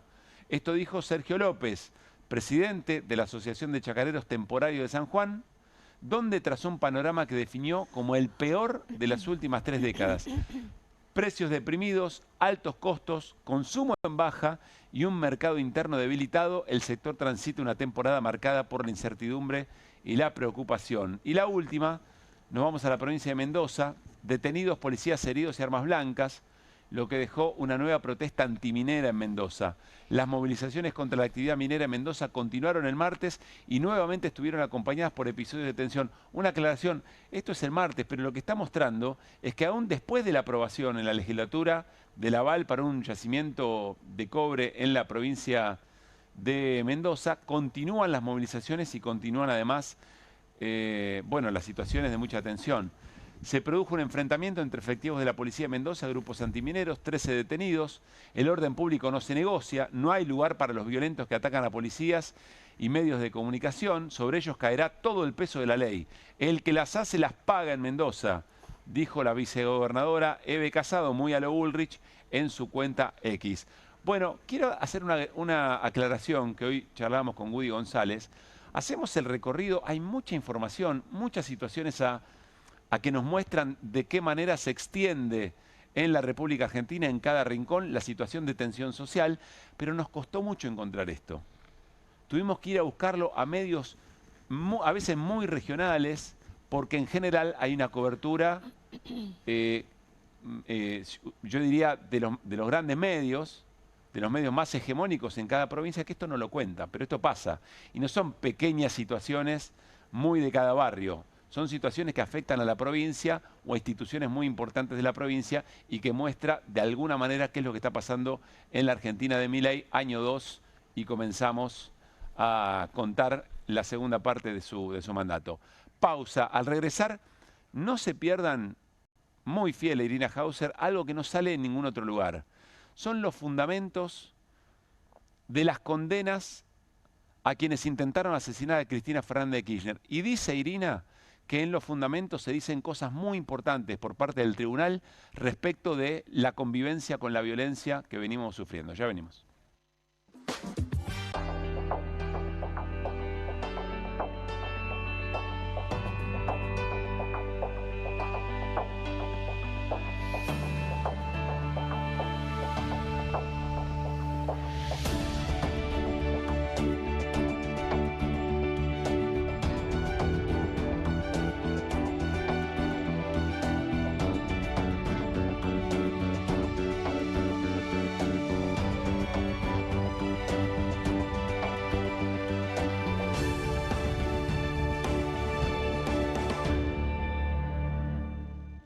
En Pilar, contamos con Mimuni, nuestra herramienta digital de atención ciudadana para solicitar turnos, realizar trámites y gestionar reclamos de manera ágil y cercana. Descárgate la app o chatea con nosotros por WhatsApp a través de 11 52 38 68 64, las 24 horas del día. También podés acercarte a cualquiera de nuestros puntos Muni de lunes a viernes de 8 a 18 horas y los sábados de 9 a 15 horas. En Pilar, seguimos acercando el Estado a todos y todas las pilarenses. Pilar presente con futuro.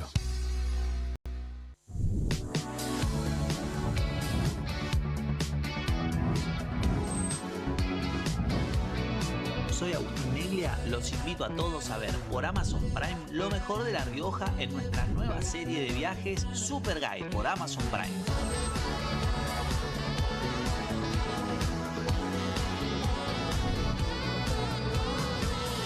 Una excursión increíble en La Rioja, ojalá que puedan venir algún día porque es una experiencia inigualable.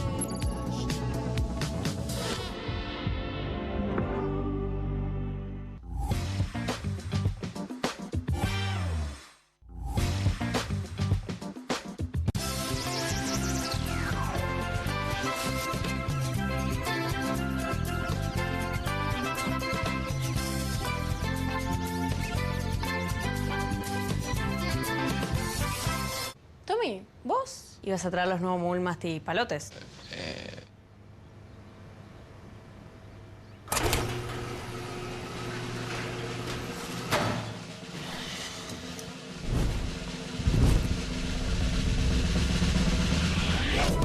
Mulmasti palotes, masticables y frutales. No vas a querer compartirlos, no vas a poder esconderlos. Proba los nuevos caramelos masticables de Mogul, también en su versión Extreme. Tener la nueva línea Philco Inverter Pure Energy, que usa IA para diagnosticar la calidad del aire y renueva el ambiente con una brisa pura del exterior, es darse un gusto en vida. Los gustos en vida. Philco. Cueste lo que cueste. El primer streaming de Perfil.com, conducido por Román Yuch junto al Doc Juan Heruela, los periodistas Marcelo Mármol Moura y Lucas Buceta. Información deportiva, opinión y análisis. Cueste lo que cueste. De lunes a viernes, a las 10 horas, por Bravo TV. Emprendidos, con la conducción de Ornella Flench. Historias de emprendedores en primera persona. Consejos prácticos para alcanzar sus metas. Emprendidos, de lunes a viernes a las 12 horas por Bravo TV. Bienvenidos al tren. Con la conducción de Juan Di Natale. Opinión y actualidad. La realidad, ida y vuelta. Bienvenidos al tren. De lunes a viernes a las 20:30 horas por Bravo TV. Bienvenido a todo Latinoamérica. Caras TV llegó a DirecTV, el canal de las celebridades. Entretenimiento exclusivo las 24 horas del día. Más Caras, con la conducción de Héctor Maugeri. Red Carpet, Caras News, Caras Realeza, Caras Fashion, Caras TV. Llegó a DirecTV. Contenidos exclusivos para toda Latinoamérica. Hay casa, hay freezer, hay helado, hay corazón, hay tentación, hay helado, bono. Hay casa, hay freezer y tus chocolates y golosinas favoritas hechas helado. Tener la nueva línea Philco Inverter Pure Energy, que usa IA para diagnosticar la calidad del aire y renueva el ambiente con una brisa pura del exterior, es darse un gusto en vida. Los gustos en vida. Philco.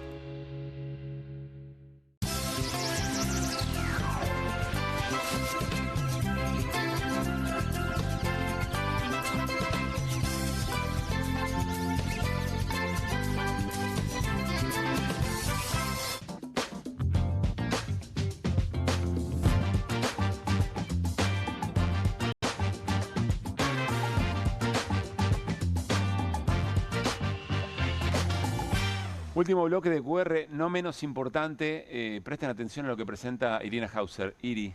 Se conocieron esta semana los fundamentos de la condena a Fernando Sabac Montiel y a Brenda Uliarte a 14 años de prisión y 8 años y 2 meses de prisión respectivamente.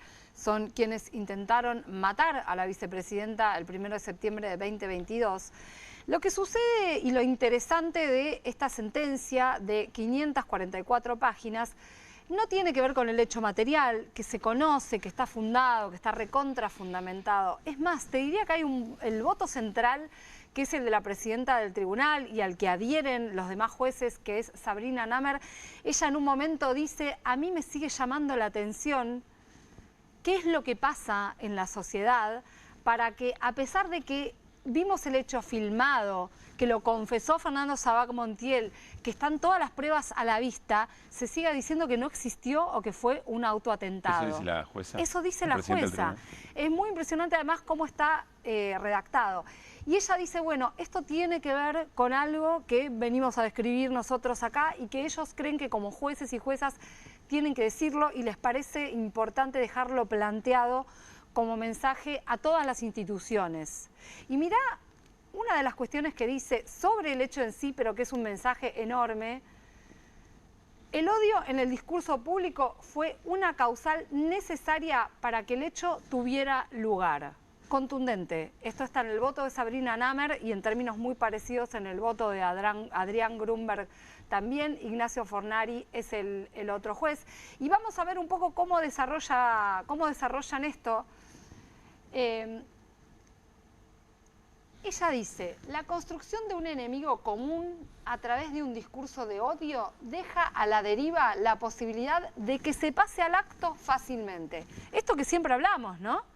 Del carácter performático, ¿no? De los discursos. Que cualquiera puede transformarse en enemigo y que la intolerancia a la posición política del otro puede transformarse en la intolerancia a su raza, religión, pensamiento, orientación sexual, etcétera.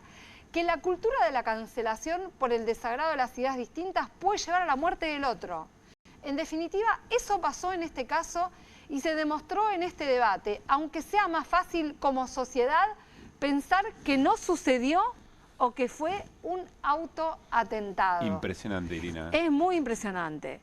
Y es muy impresionante que esto sea un mensaje que lo plantean decididamente como algo que las instituciones tienen que escuchar. Claro. ¿No? Recibí mensajes de otros jueces hoy diciendo qué importante, bueno, porque escribí una nota en página 12, sí, que cuentes esto, porque por ahí no nos llega, ¿no? Creo que tenemos algún párrafo más para ver, pero el espíritu es lo que estamos viendo acá. Pues bien, lo cierto y concreto es que el juicio llevado a cabo permitió demostrar la indudable influencia que los discursos de odio, sobre todo aquellos provenientes de los medios masivos de comunicación o propagados en las redes sociales, han generado en la determinación homicida de los ahora condenados Fernando Sabac Montiel y Brenda Uliarte. A lo largo del texto vos encontrás un montón de ejemplos. Algunos los conocemos y los hemos conversado mucho acá, parte tiene que ver con una atmósfera que generó la organización conocida como Revolución Federal, sobre lo cual hay una causa tramitando, y sus referentes, y lo que ellos decían en plataformas y en las redes sociales y en las plataformas donde hacían vivos, ¿no? Que llamaban directamente a matar. Pero también esto tiene que ver con algo que ocurría todo el tiempo en boca de la dirigencia política. El cárcelo bala, el llamar a aniquilar. No sé por qué hablas en pasado. A exterminar. No, claro, bueno, no, porque estamos refiriéndonos claro, al hecho, a la lectura que hace el tribunal sobre el contexto. Pero justamente ellos dicen que lo que piden es reconocer en lo que llaman este aberrante hecho histórico un llamado de atención para todos los niveles institucionales a fin de prevenir su reiteración, porque justamente lo que plantean es algo que continúa. Claro. No que se terminó. Claro. ¿No? Vos sabés decir que es tan importante lo que mostrás de los argumentos de la sentencia, como el hecho de que prácticamente no estuvo en agenda. No, es tremendo. Casi tengo ganas de decirle, si no lo cuenta Irina, no lo cuenta nadie. Porque no le pasó a Cristina Fernández de Kirchner o al peronismo, al que nos pasó a todos que quisieron asesinar a una vicepresidenta de la Nación. Exactamente, nos pasó a todos, pero además lo que está diciendo la sentencia, en lo que acabamos de ver, es que le puede pasar a cualquiera. Constituido un enemigo por pensar distinto, por ser considerado distinto, por lo que sea. Tenemos ataques de odio todo el tiempo. Se ponen en juego el tribunal, con esto también. Sí. Porque no es habitual una caracterización de esta manera. No es habitual. Este compromiso. Yo preguntaba, ¿no? Típica pregunta periodística, bueno, ¿y esto en qué va a incidir en otros fallos, no? Ahora, sí. Claro, con el automático de, bueno, ¿y esto ahora qué va a cambiar? Bueno, esto puede ser un cambio cultural. Esto debiera ser... Depende de qué hagamos nosotros y nosotras con esto. Nosotros, quienes tienen poder de decisión, como dicen ellos. Esto quizá debería ser de lectura obligatoria. Claro. Ellos lo mandan al Consejo de la Magistratura porque señalan irregularidades en la instrucción de la causa. Y estaban analizando si mandarlo al Congreso, porque también acá hay una cuestión de... Hay un debate muy profundo sobre qué hacer con esto. Porque hasta ahora está determinado qué hacer después, ¿no? Una vez que el discurso de odio fue emitido. Sí. Y se sabe hasta ahí, ¿no? Está regulado en qué sentido. Acá tenemos lo que se llama incitación a la violencia. Entonces vos podés determinar que ahí hay una figura delictiva. Igual es acotado. Pero hay toda una discusión sobre la censura previa, si querés llamarlo de alguna manera, a nivel internacional. Pero, por ejemplo, en Europa se está empezando a regular. Entonces sería muy importante que esto exista como debate, porque además... Claro, ellos se cuidan mucho, obviamente no están posicionando, ubicando el foco en Javier Milei, que sabemos que es una de las personas que... Tampoco lo necesitan. No lo necesitan, pero es que no es Milei. Aparte, son un montón de personajes, porque con Milei vienen un montón.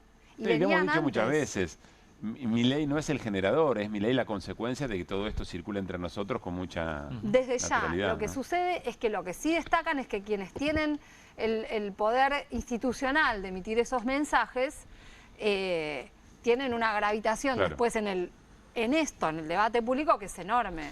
Gran trabajo, Irina. Lo mismo, Guido Bambini. Descansen, disfruten el fin de semana. Ustedes también. Nos reencontramos el próximo lunes a las 10 en vivo por Bravo TV y seguiremos haciendo QR en una semana